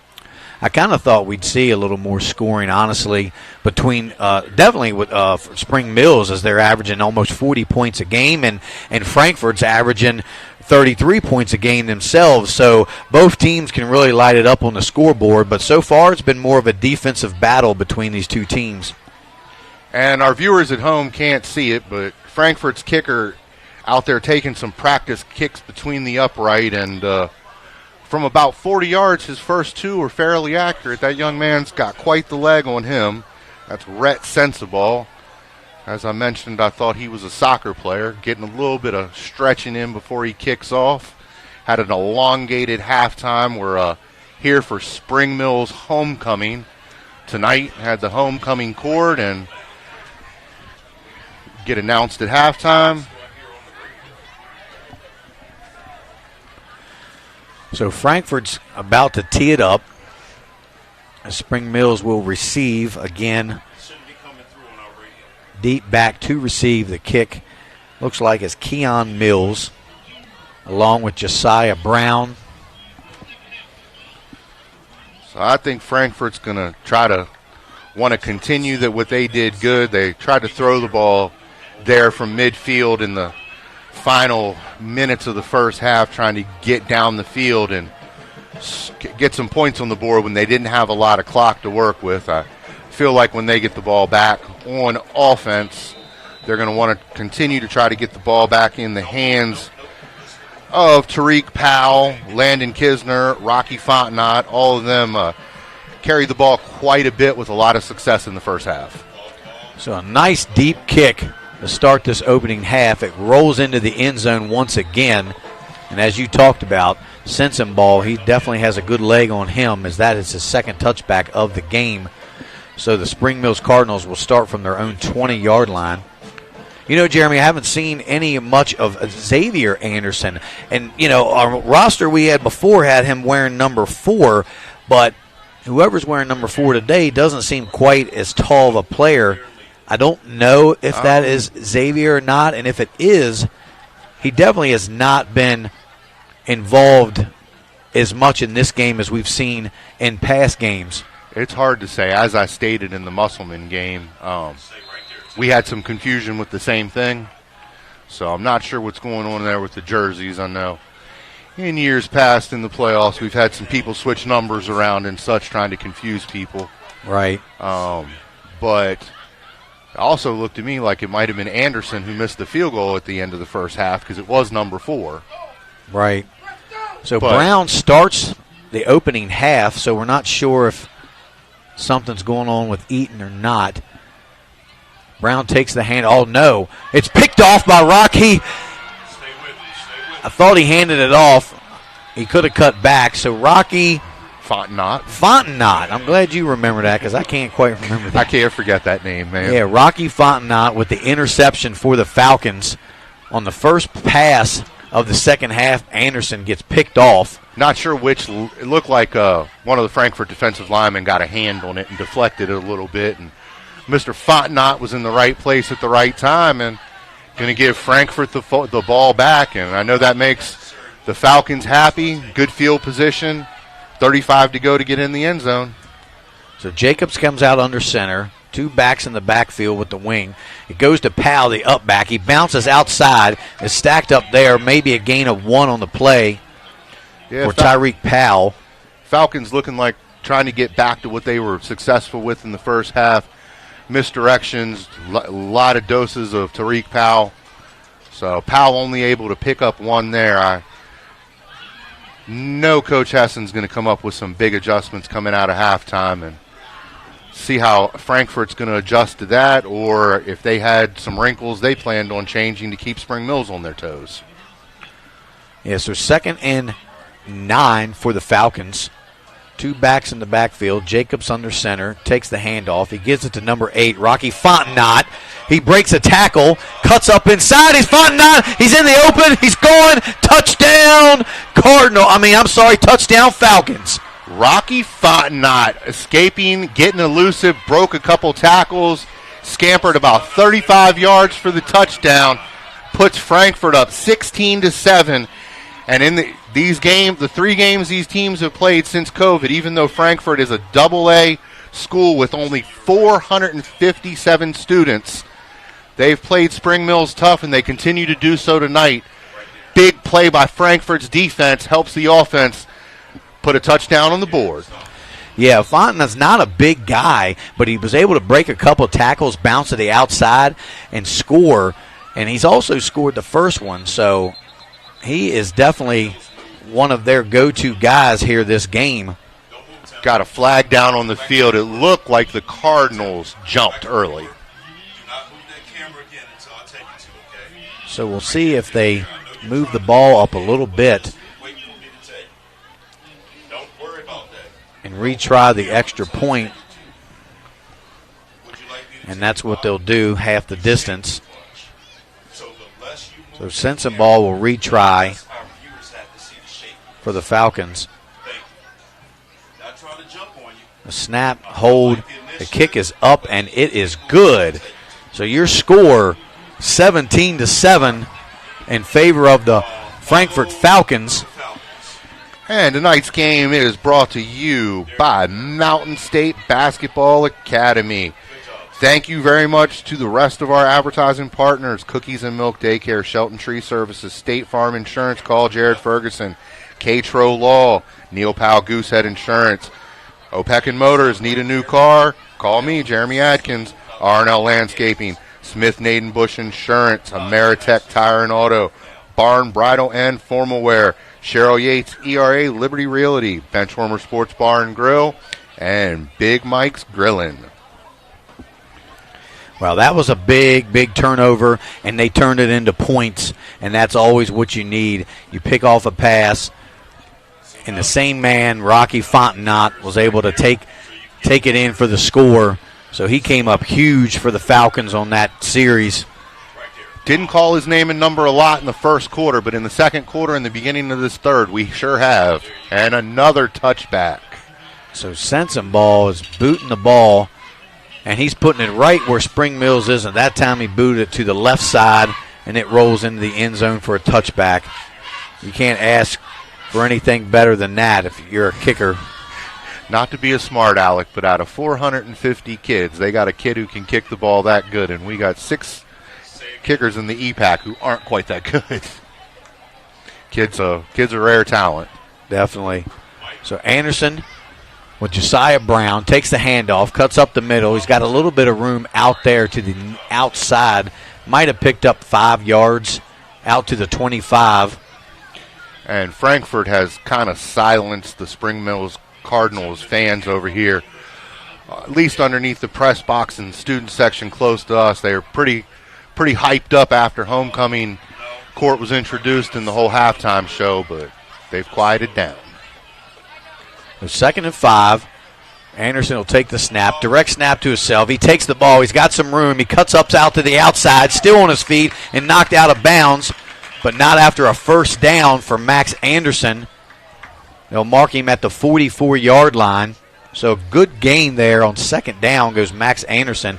And that's something I think, Jeremy, they're going to have to do a little bit more. I think he only ran one time in the first half, and that was for the touchdown. That put him up early, and now that run. But Max Anderson definitely has to get involved more in the game. And like you mentioned earlier, he's definitely a dual threat, and they need to use that to their advantage. Yes, sir. As he's gotten better as a passer, they've gotten away from a lot of design runs for him, I believe. So Brown out to the outside here. He cuts back to the inside. He's down inside the 50 to maybe the 48-yard line is Josiah Brown. So a good gain on 1st down. It'll bring up 2nd and probably 2, it looks like. Spring Mills in short yardage. They could easily run and pick up the 1st down, or pull it back and take an opportunity downfield, and if they don't complete that pass, they're still in 3rd and short. So Brown to the left of Anderson. Anderson takes the snap himself. He cuts to the left, and he's got the 1st down to the 40-yard line.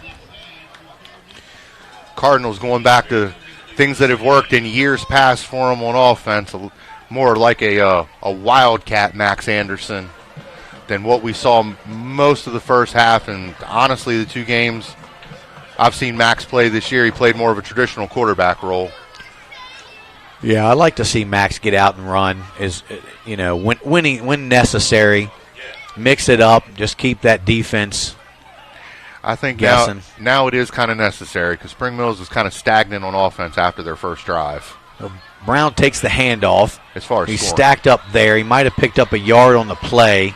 Good defense by that line of the Falcons. So I'm really not sure. We've been seeing a lot of Josiah Brown since the second quarter, so I'm not sure if Eaton is out of the game or they're just decided to go with Brown.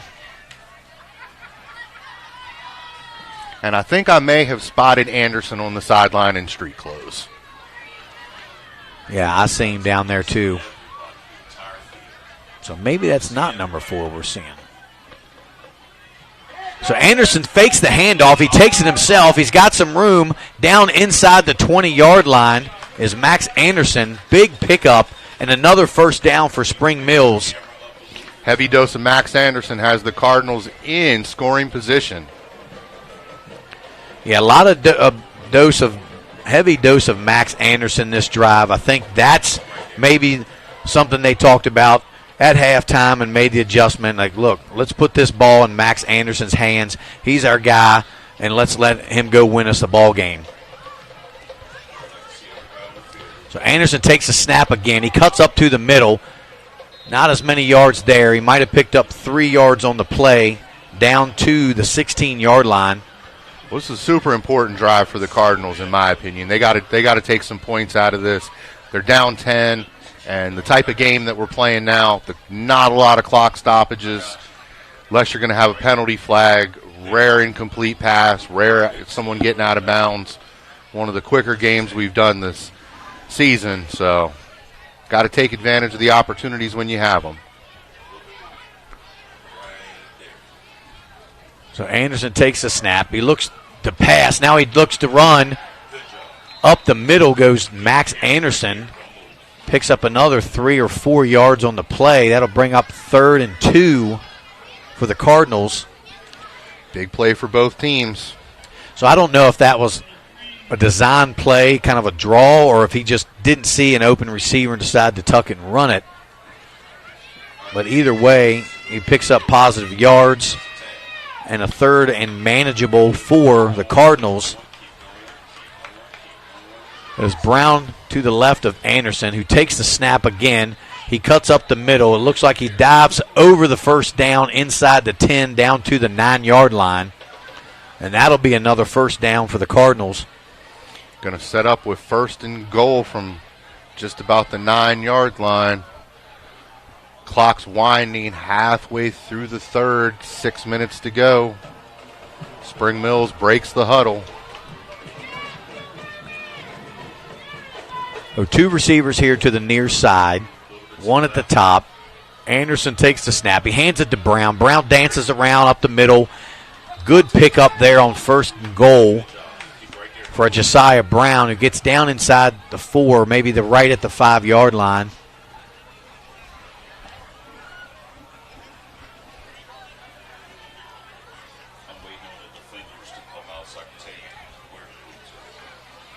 So Spring Mills moving some personnel in and out the game. I like what Spring Mills is doing here. They've mixing a little Brown, and then Anderson's taking a lot of the snaps. He's definitely he hands it to Brown. Brown's inside the 5, down to the 1-yard line. Maybe the 2 is where it looks like they're going to mark him. So we're going to be at 4th and goal here, I believe. Or maybe it's 3rd down. I'm sorry. It's third and goal from the 2-yard line. Anderson takes the direct snap. Met head on by Nestor. Great defensive stand there by the Falcons. Anderson might have got back to the line of scrimmage. So now it's 4th and goal from the 2-yard line. And it looks like they're going hurry up here. Could prove to be a pivotal play in the game. So Anderson will take the snap directly to him. He's into the end zone. Goes Max Anderson for the Cardinal touchdown. Yeah, Spring Mills really needed that. Frankfort Falcons had kind of snatched the momentum away with that turnover and quick score by Rocky Fontenot at the beginning of the half, but Spring Mills able to come down. They ate up a lot of time on the clock and got an opportunity now if they kick the field goal to get within 3 points, or kick the extra point to get within a field goal, sorry. The snap, the hold, the kick is up, and it is good. And your score, 17-14. Frederick, I keep saying Frankfort Falcons are on top by 3. Spring Mills within 3 points. This is turning out to be a heck of a ball game. Back and forth battle, like a boxing match. Both teams throwing jabs. Frankfort tried to throw a little bit of a haymaker with that turnover quick score, but Spring Mills gets itself back out of the corner and squares up at the center of the ring, so to speak. Yeah, these two teams are really evenly matched despite being totally different offensive, what they run on offense. So it's definitely kind of going back and forth this entire game, and now Spring Mills got back in it again. Frankfort's no slouch. They lead the all-time series 2 victories to 1. I know Spring Mills had a down season last year. Squib kick goes. It's muffed there, picked up by a Frankfort player. Looks like number 22, Jacob Nething. So they will start there, 1st and 10 from their own 27-yard line. 28. Looks like offensive personnel-wise for Frankfort. Looks like Powell will be back out there at fullback, and I saw Rocky Fontenot, so sure he's going to line up in one of their wing-type positions, you want to say. So Jacobs under center with, looks like Powell gets the handoff, and nothing really doing there for Powell so far this half, and Spring Mills has really been keying on him, and he has had nowhere to run. They've done a good job of bottling Powell up so far on the few carries that he's had here in the second half. That's going to small pickup for Powell after a somewhat generous spot. It's going to be 2nd and 8 for Frankfort. Yeah, Frankfort goes a lot under center. I've only seen them go in the shotgun formation there a couple times early in the first half. With running that wing T offense, they primarily go under center, so it doesn't necessarily give Jacobs a chance to run the ball quite like Anderson does unless it's just a quarterback keeper. And he gives the pitch out here to Fontenot, who's got some room to run. He cuts back inside. Oh, he's got another room, and there goes Fontenot. He's out in the open. No one's going to catch Rocky Fontenot. He takes it to the house for a Falcons touchdown. That man is on fire. Yeah, he is on fire as he cuts back and breaks loose.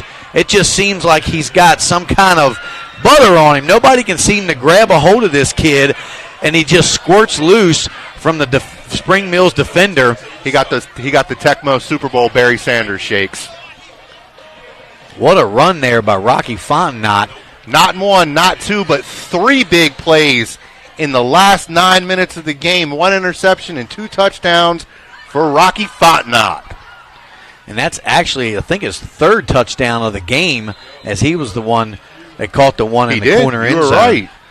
So the extra point was no good, and the score remains 23-14 in favor of the Falcons.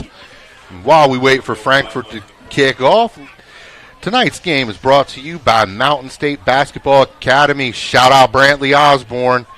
Cookies and Milk Daycare, Shelton Tree Services, Jared Ferguson State Farm, Smith Naden Bush Insurance, Hi Elizabeth Bradley, Catro Law, Neil Powell Goosehead Insurance, O Peckin Motors, R&L Landscaping, Ameritech Tire and Auto, Barn Bridal and Formal Wear, Cheryl Yates of ERA Liberty Realty, Benchwarmer Sports Bar and Grill, $7 burgers on Monday night, 50-cent wings on Tuesday night, and they are delicious.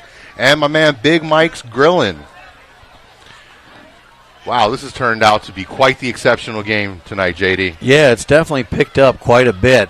Didn't know what to think when I saw it at the beginning of the season, and I was looking over our schedule because Frankfurt is a double-A team, but they made it to the semifinals and were a bad bounce away from going to Wheeling. Good kickoff by Sensenball. And that could have, Keon Mills could have fielded that, but he chose to let it bounce into the end zone again for a 4th touchback. So just when Spring Mills gets within 3, Frankfurt answers with their own score by Fontenot and puts them up now again by 9. Yeah, we'll have to see if Spring Mills can get back on the board and make this game close, and see if that extra point miss might come back to haunt Frankfurt in the waning minutes of the game. See if we get more Max Anderson like we did the last drive. So Anderson will take the snap. He hands it to Josiah Brown. It cuts to the right, but nothing there again for Brown. He's stacked up good by that Falcons defense. I mean, it's really hard to block a football player of Nestor's stature. He takes up a whole gap by himself.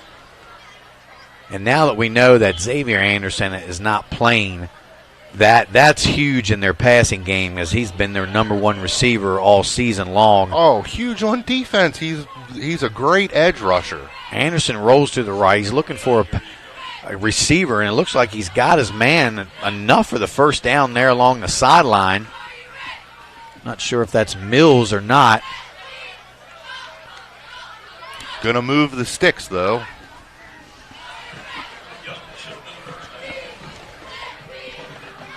So another good pass by Anderson on the rollout there. It's equally impressive when you're rolling out to be able to throw the ball on the run. Well, that was a dart on the money.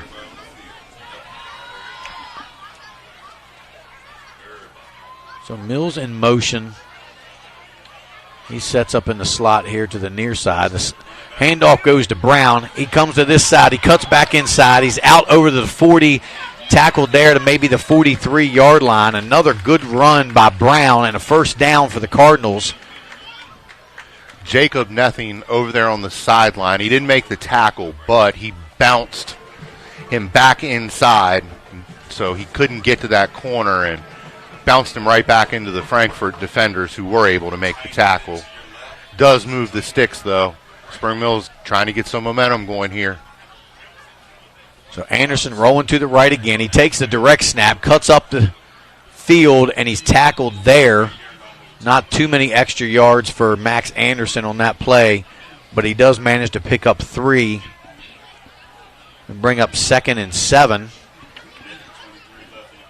We are down to just a minute and 23 left of a fast-moving bang-bang third quarter.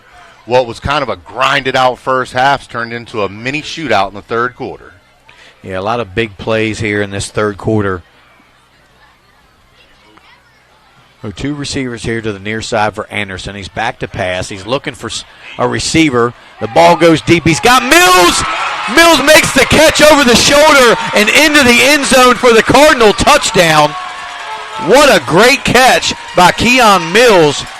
Max Anderson laid it right over the top for Mills. Just missed the outstretched fingers of Nething. Not sure if he mistimed that jump. Think he thought he was going to spot up and get himself an interception. Misjudged it, and Spring Mills is an extra point from this being a 2-point ball game. Yeah, Mills just went out on that little wheel route down the sideline, and with his speed, they couldn't catch up to him. Oh, big-time block for Frankfurt. Keeps it a 3-point contest. Wow, huge play for the defensive lineman from Frankfurt that got his hands up there. Takes that missed extra point that I brought up earlier completely off the table. Yeah, what a big play there for Spring Mills, for Anderson and Mills to hook up like that. Beautiful ball, but great catch over the shoulder. Shows some of that explosiveness Spring Mills has brought to the table this season with Anderson having a breakout year as a passer. So a couple of big scores for each team here in this third quarter to kind of spark each of their offenses. So we're just under a minute to go here in the third quarter as the Frankfort Falcons lead the Spring Mills Cardinals 23-20.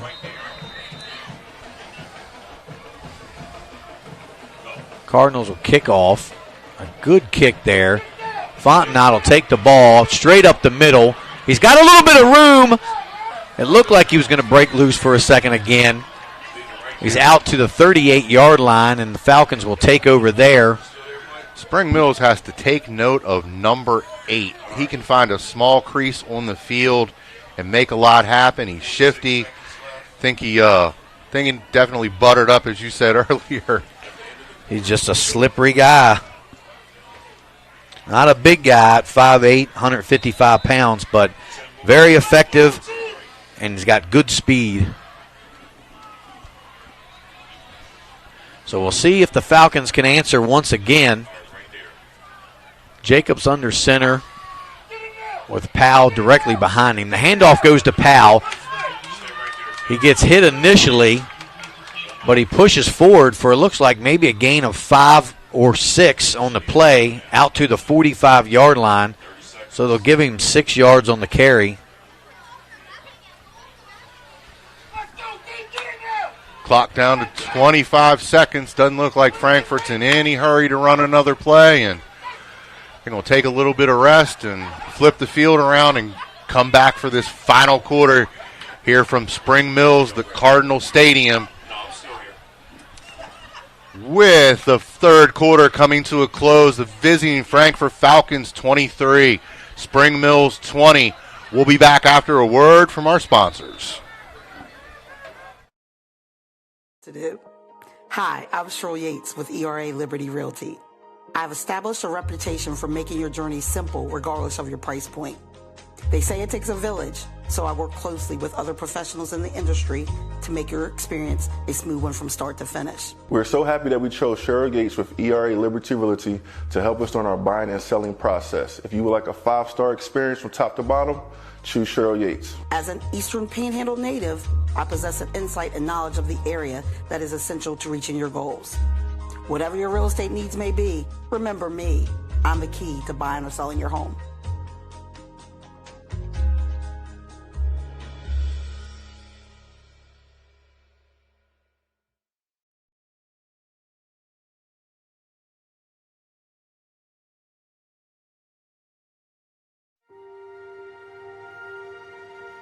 Here at the barn, we have been making dreams come true since 1972, where we help women feel their most beautiful for any occasion, from pageant, homecoming, and prom gowns to walking down the aisle in the perfect wedding gown alongside their bridesmaid and their family. Stop by to meet your stylist today to find an affordable gown, and we do offer layaway. And we are back at Cardinal Stadium. Frankfurt 2nd and 4 from the 45. Handoff goes to Powell, and he's stuffed right there, and he will lose a yard or 2 on the play as Spring Mills defense has really stepped up. Yes, they have. They've done everything right after halftime except for bottle up Fontenot. Figured out an answer for Powell. Big 3rd and 6 for Frankfurt.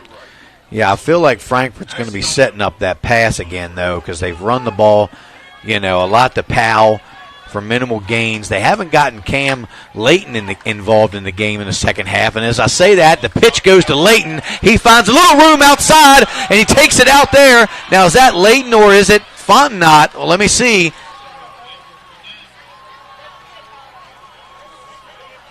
I can't quite see. I apologize. I think Fontenot. I thought it was Layton on the pitch, but then I saw he was a smaller guy, so that looked like Fontenot running the ball again. That burst. He is definitely exciting to watch. When the ball's in his hands, something good is about to happen. And this is no knock to Frankfurt by any stretch of the imagination. Could you imagine him as a receiver in a spread offense? Yeah, he would be definitely a big weapon.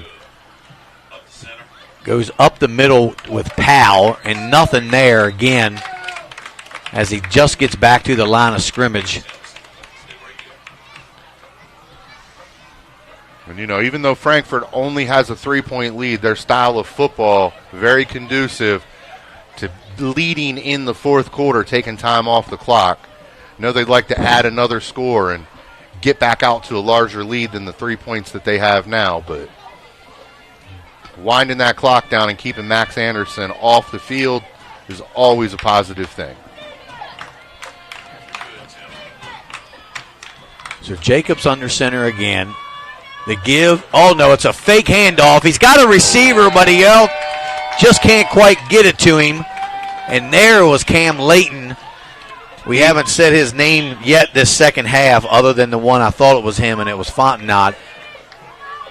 Just off the outstretched fingers of Layton. He had a lot of green in front of him to run. That was a great fake by Jacobs.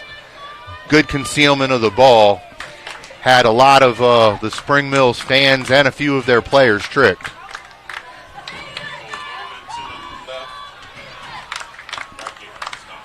So 2 receivers here to the near side for Frankfurt as they give the pitch there to Powell. Powell is nowhere to go, and he's going to lose a couple yards on the play as Spring Mills is really taking over this game on defense now.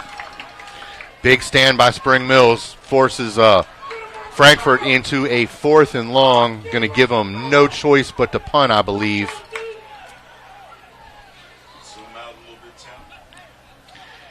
The punting teams are on the field for both sides of the ball, and looks like Keon Mills back in single safety to receive the punt. Yeah, just not quite the field position you want, especially on a 4th and 13. So Frankfurt's going to punt. A shanked punt, but maybe they're just keeping it away from Mills. Definitely. The ball doesn't go very far as he's walking up here to the 30-yard line. So only about a 10 or 11-yard punt. And Spring Mills will take over there. 1st and 10 from their own 30-yard line. So we'll see if this defense will transition over to more offense here for Spring Mills as they've really gotten something going here in this second half. As we've seen a lot more of Max Anderson.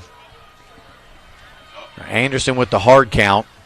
He takes the snap. He hands it to Brown. Brown cuts it up to the, I don't know, it looked like it might have been drugged down by his face mask. There's no flag on the play. Looked to me like he had him by his shoulder pad. Maybe he did. He tried to cut up inside. It looked like he was going to run and sweep out here close to the sideline.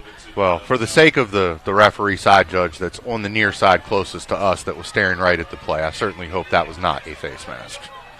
So 2nd and 9 for the Cardinals on the 31. There are 2 receivers here to the near side. Anderson rolls out. He's looking for a receiver. He's got a receiver right at the first down marker is number 13, Hope Backway. We haven't called his name much tonight. I believe he had 1 catch over on the opposite sideline. Expected to hear his name a little bit more tonight. He's been coming on strong in the last few games, so he picks up his 2nd reception of the evening. Especially with Xavier Anderson out, you would think he would get a lot more work. So 2 receivers here to the near side. Anderson takes a direct snap. He cuts to the near side. He makes a nice move. He cuts back again, and he breaks loose. There goes Max Anderson again for a Cardinals touchdown. Max Anderson with the huge answer once again for Spring Mills as he cut here to the near side, made a couple nice moves and broke a tackle, and off to the races was Max Anderson. So Max Anderson putting his imprint on this game tonight. taking over as the leader on the field. He's the leader off the field according to the coaching staff now, and doing everything the Cardinals need him to do tonight to will them to victory. So I believe Anderson with the 60-yard touchdown run puts the Cardinals back on top, 26-23 with the extra point pending. The snap, the hold, and the kick is no good. It's off the crossbar.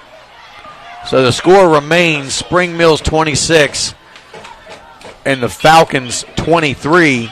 Well, now that could be the missed extra point that cost the Cardinals. And let's check the out-of-town scoreboard, JD. Huntington 21, Woodrow Wilson nothing. Cabell 35, Musselman 7, Bridgeport 21, Park South 7, Princeton 21, Hurricane 14. Martinsburg 55, Washington nothing at halftime.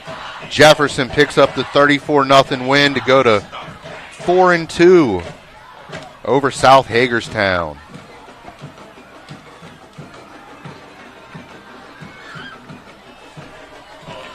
And Hedgesville is down at halftime to Liberty, 21-0. Hedgesville needs a big comeback in the second half to try to keep their playoff hopes alive, in my opinion. They need to win 5, and they still got the Berg on the schedule.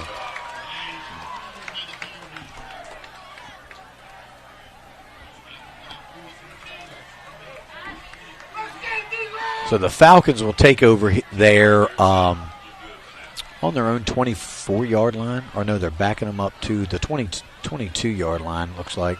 No, now they're back to the 24. Sometimes the officials, they start walking back and forth.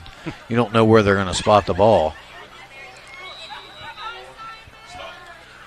8 to go. Frankfurt trying to get down the field and tie this game at a bare minimum. Jacobs is under center for Frankfurt. Hands the ball off to Powell up the middle. He's got a little room that time, but he was cut down there. Great tackle. If I'm Spring Mills defense, all I want to know right now is where is number 8 lined up for Frankfurt. So 2nd and 6 for the Falcons.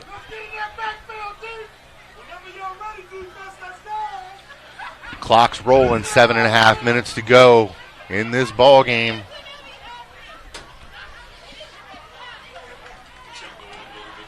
So a receiver to each side for Frankfurt with Powell in the backfield.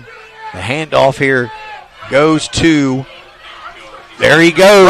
There he goes, Rocky Fontenot. Makes a move to the outside. Fontenot can take it to the house. Are they going to catch him? Yeah, they had the angle, but not before Rocky Fontenot gets inside the 20. Oh, my, Rocky Fontenot. This is like watching Madden or something. I mean, this kid is unbelievable. If you're watching this game between the Spring Mills Cardinals and Frankfurt Falcons, number 8 for the Frankfurt Falcons, Rocky Fontenot, is a player. It's Barry Sanders' Tecmo Super Bowl for all the old men in the room. As soon as Spring Mills thinks they've got him bottled up, he makes one little move and he's gone. I thought he was gone again, but Spring Mills had the angle, and he might have ran out a little bit of gas towards the end of that run, but puts his team at the 20-yard line. So there goes, I'm not sure, that's number 22, I believe, on the carry for the Falcons. Jacob Nothing, JD. They gave Fontenot a break on that play after the 50-yard run.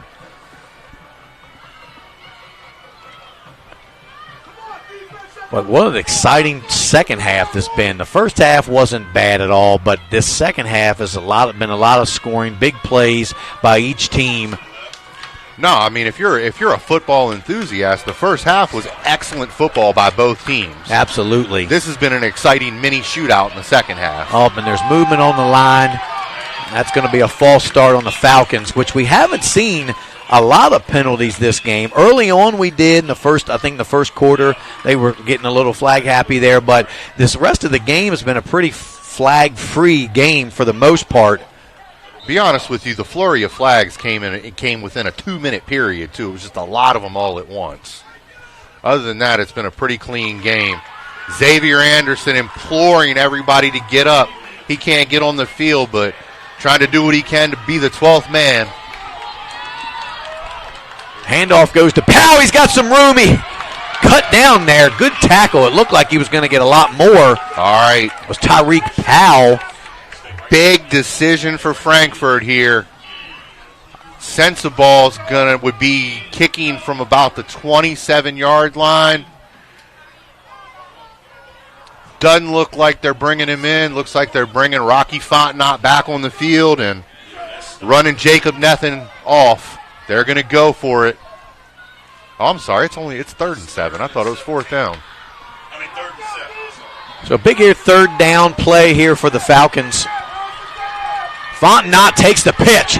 He cuts to the outside. He makes 2 guys miss. He's bottled up there. He couldn't get away from the 3rd guy, and he might have lost a yard on the play. Believe there's a flag on the field, but it's going to be against Frankfurt. And that's going to be a big penalty because if they are, and it does look like they're in field goal range for Sensenball, if that's a holding and backs them up 10 yards, that could knock them out of field goal range. Yeah, definitely will. Although Sensenball does have a good leg. That'd be about a 45-yarder, JD. He stroked a couple 40s, but they were just clearing the upright, or the crossbar. So it's going to be 3rd and 17 for the Falcons on the Spring Mills 27-yard line. So they've got to at least get back some of this penalty yardage here if they want a shot at a field goal. Jacobs is back to pass. He's got his man. Did he make the catch? No, he did no. not. He That had was it, Cam. Complete it. Cam Layton couldn't bring it in. I thought he had it there for a second. That would have been a huge play. He still would have been short of the 1st down, but much more manageable 4th down or an easier field goal for Sensenball. So now the Falcons are looking at 4th and 17. Let's see where Rocky Fontenot lines up and what they're going to dial up here.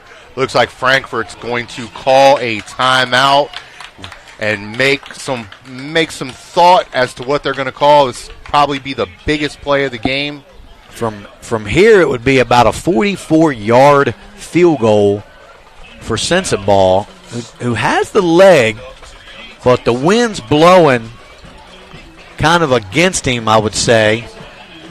And while we have an opportunity, I'd like to shout out all of our advertising partners. Tonight's game is brought to you by Mountain State Basketball Academy, Cookies and Milk Daycare, Shelton Tree Services, Jared Ferguson State Farm, Catro Law, Opequon Motors, Smith Nadenbush Insurance, R&L Landscaping, Smith Nadenbush Insurance, Ameritech Tire and Auto, Barn Bridal and Formal Wear, Cheryl Yates of ERA Liberty Realty, Benchwarmer Sports Bar and Grill, and Big Mike's Grillin'. Big play here for Frankfurt when they get back out on the field, and here they come. Spring Mills breaks the huddle, and I don't know if Frankfurt doesn't figure out how to convert here, if they can stop Spring Mills. They haven't stopped them this half except for Rocky Fontenot's interception. So Layton in motion. Jacobs back to pass. Little knocked away. They were going for Fontenot. No flags. Good defensive play there by Spring Mills, and they will take over on downs. So that was a real tough position to try to be in. 4th and 17. The odds of picking that up are difficult, I'll say. But then a 44-yard field goal is really difficult as well. So you're kind of stuck in between what decision you make, and going for it on 4th down was what Coach Whiteman wanted to do. Unfortunately, they couldn't make the connection between Jacobs and Fontenot. As an educated guess, I think they were trying for pass interference there, most likely. You could definitely be right. So Anderson will take the direct snap again. He cuts inside, picks up a few yards as he dives forward over the 30 to the 31-yard line. So now, with Spring Mills in control, I would think they're going to just want to run some clock and let that time tick down as fast as possible, Jeremy. Oh, absolutely. I would not snap that ball until that play clock was under 5, and I'd probably wait till 3. Max has taken a lot of snaps in his 3 years as a starter, started as a freshman, took his lumps, but you're seeing what's come to fruition now. Anderson takes a snap again, cuts up to the middle. He's close, but it looks like he's short a yard of the first down. Yeah, Jeremy, you're right. I remember him as a freshman, just a young buck. Now he's a seasoned veteran, looking like an all-state player. And that's showing a lot of maturity on Max Anderson. Seeing a heavy dose in the second half of freshman and sophomore style Spring Mills offense when Max was a freshman and a sophomore, so to speak, and kind of hit the Falcons with their own game. Just power running up the middle, taking it to them. Anderson dives forward, picks up the first down out to the 39-yard line, and the clock will continue to run as Spring Mills picks up another first down and moves the chains again. And I would say another couple first downs, and Frankfurt's not going to be able to do a whole lot about it. By math, they only need one more unless they pick it up too quick. But Frankfurt has 2 timeouts. Right, they will stop the clock at some point. I think they're hoping to get Anderson hands the ball off to Brown. Brown's looking for some room out to the left. He makes a move. He cuts up. Brown picks up another first down as he's down inside the 50-yard line. Great run there by Josiah Brown. So he's they're going to mark him right at the 50. So the Falcons just do not have an answer at the moment for what Spring Mills has been doing on offense the last couple series. Well, Frankfurt has a small team, and I think they may have very well just ran out of gas. That very well could be. This has been a lot of running football, a lot of bodies on bodies, a lot of hard hits around the line of scrimmage tonight. So Anderson will take the direct snap again, picks up maybe 3 yards, and the Falcons will take their second timeout of the half. While we got a break, let's check our out-of-town scoreboard, JD.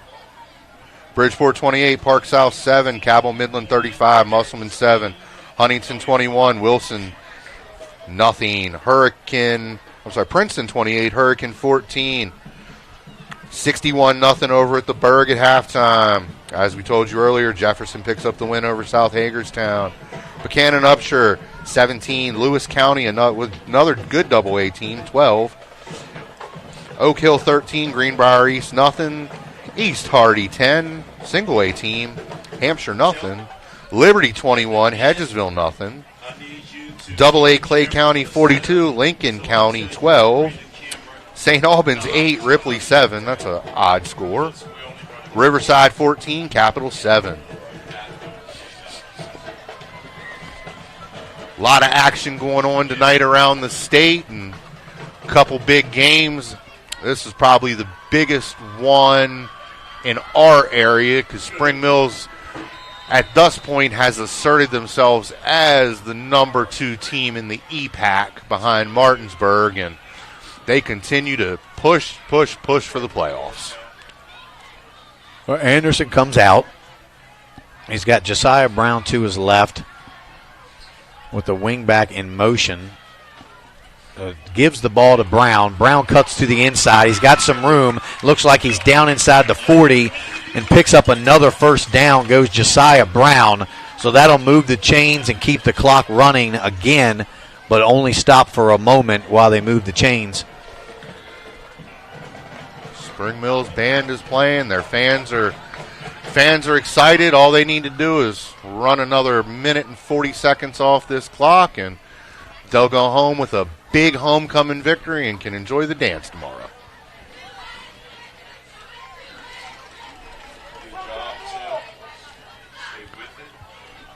I would expect that we just continue to run the ball with either Anderson or Brown, as Anderson will take the handoff straight up the middle. He's got another good gain down close to the 30-yard line, maybe the 31. If I'm calling plays for Spring Mills, I'm letting Max hold on to the ball.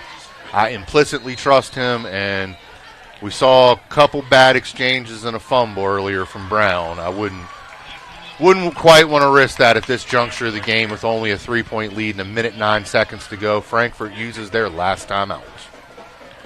Yeah, putting the ball in the hands of Max Anderson was obviously the goal for them. It's go win the football game for us, and he did just that.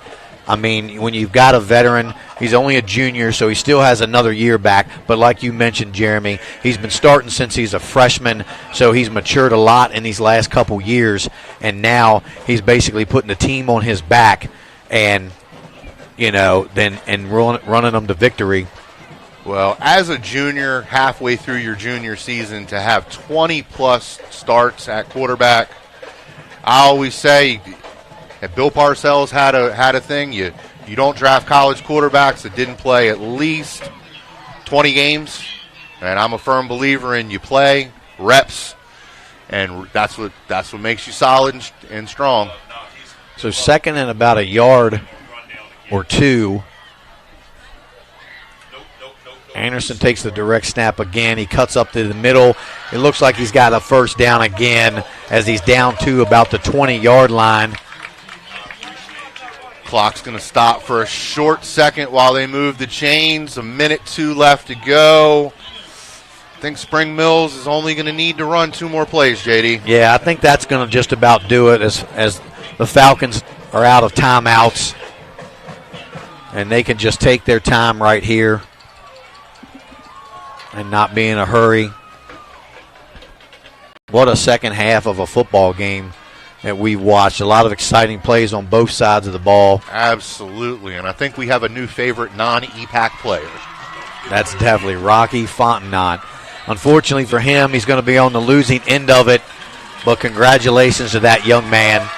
He put on a heck of a show for us, and we definitely enjoyed it. Spring Mills goes to 6-1. Frankfurt falls to 4-3. Players are going to shake hands. Xavier Anderson bouncing around the sideline. I know he was trying to get the 12th man in the game. Yeah, huge comeback for the Spring Mills Cardinals. They just kept it together. Give credit to the coaches for keeping their players' heads in it, making the adjustments they needed at halftime. I think this has been Spring Mills Jefferson, it was a close game. I don't think it was this exciting. No, it definitely wasn't this exciting. This was an exciting football game to be a part of. Absolutely. Frankfurt impressed me. I can honestly say I'm going to enjoy seeing them again. But with that being said, we are going to take you to a quick commercial break, and JD and myself will be back with the K-Tro Law post-game wrap-up.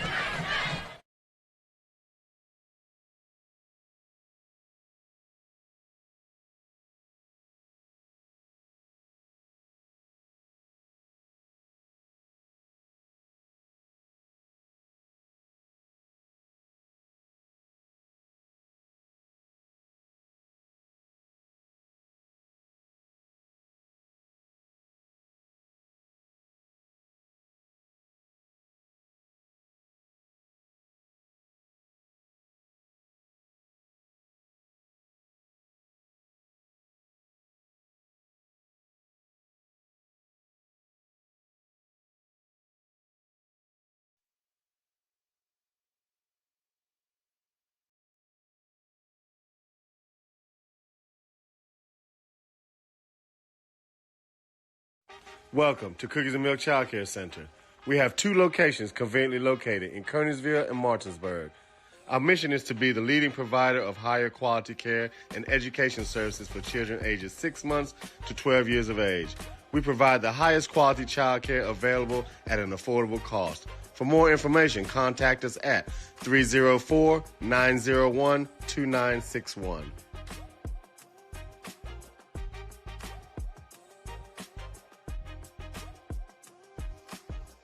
Looking to enhance the beauty of your outdoor space? Look no further than R&L Landscapes. We understand that your outdoor space is more than just a yard. It's a place where memories are made with loved ones and where you find peace and tranquility. Our team of professionals will work closely with you to bring your vision to life. From expert design and installation to meticulous maintenance, we are committed to delivering breathtaking results that will make your neighbors green with envy. With our state-of-the-art equipment, we guarantee exceptional craftsmanship that will withstand the test of time. Contact R&L Landscapes today and let us turn your dreams into reality. Smith Native Bush Insurance has served the Eastern Panhandle since 1869, a family-owned business with locations in Martinsburg on South Queen Street and Charlestown on South George Street. We are able to serve all your insurance needs. Being an independent agency, if we can't do it, nobody can. Call us today for affordable insurance.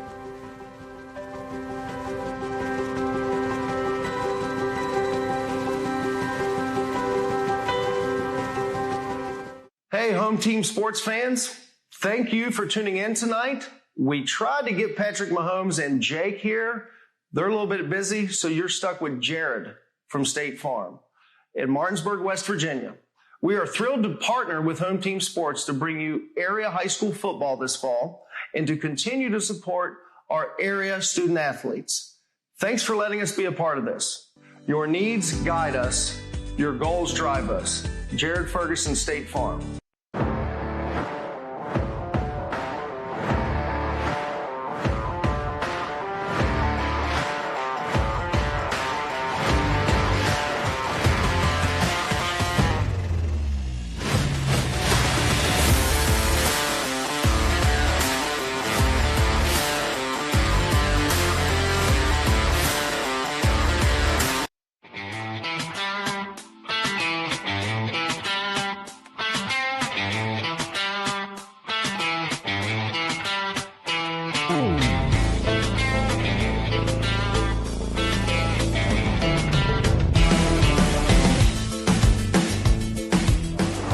Hi, I'm Jeremy Atkins, broadcast announcer with Home Team Sports TV, sales consultant here at O'Beckett Motors. Make a fast break to 838 East Moeller Avenue in Martinsburg. Come see me for a slam dunk of a deal.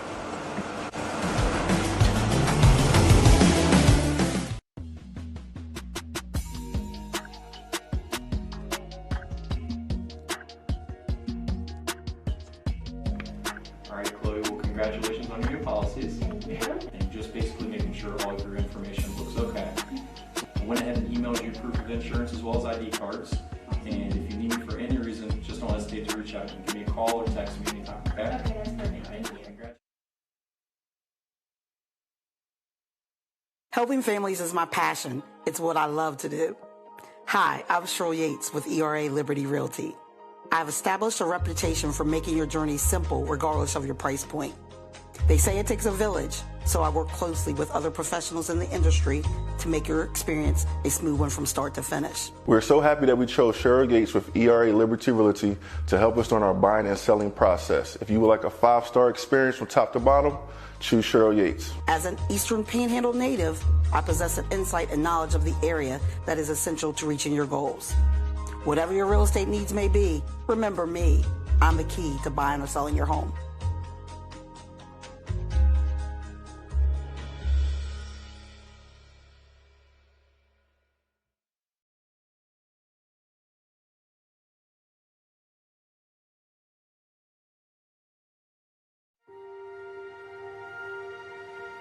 Here at the barn, we have been making dreams come true since 1972, where we help women feel their most beautiful for any occasion, from pageant, homecoming, and prom gowns to walking down the aisle in the perfect wedding gown alongside their bridesmaid and their family. Stop by to meet your stylist today to find an affordable gown, and we do offer layaway. This is Jimmy. We were back, guys. I'm here with the Kto Law player of the game, Max Anderson. Max, great game tonight. What a way to will your team back to victory. You guys were down in the first half. Talk about what your coach told you and adjustments you made coming out the second half. The first half we didn't do too bad. We just got to finish drives. That's where we messed up. We didn't finish drives. We got to execute more.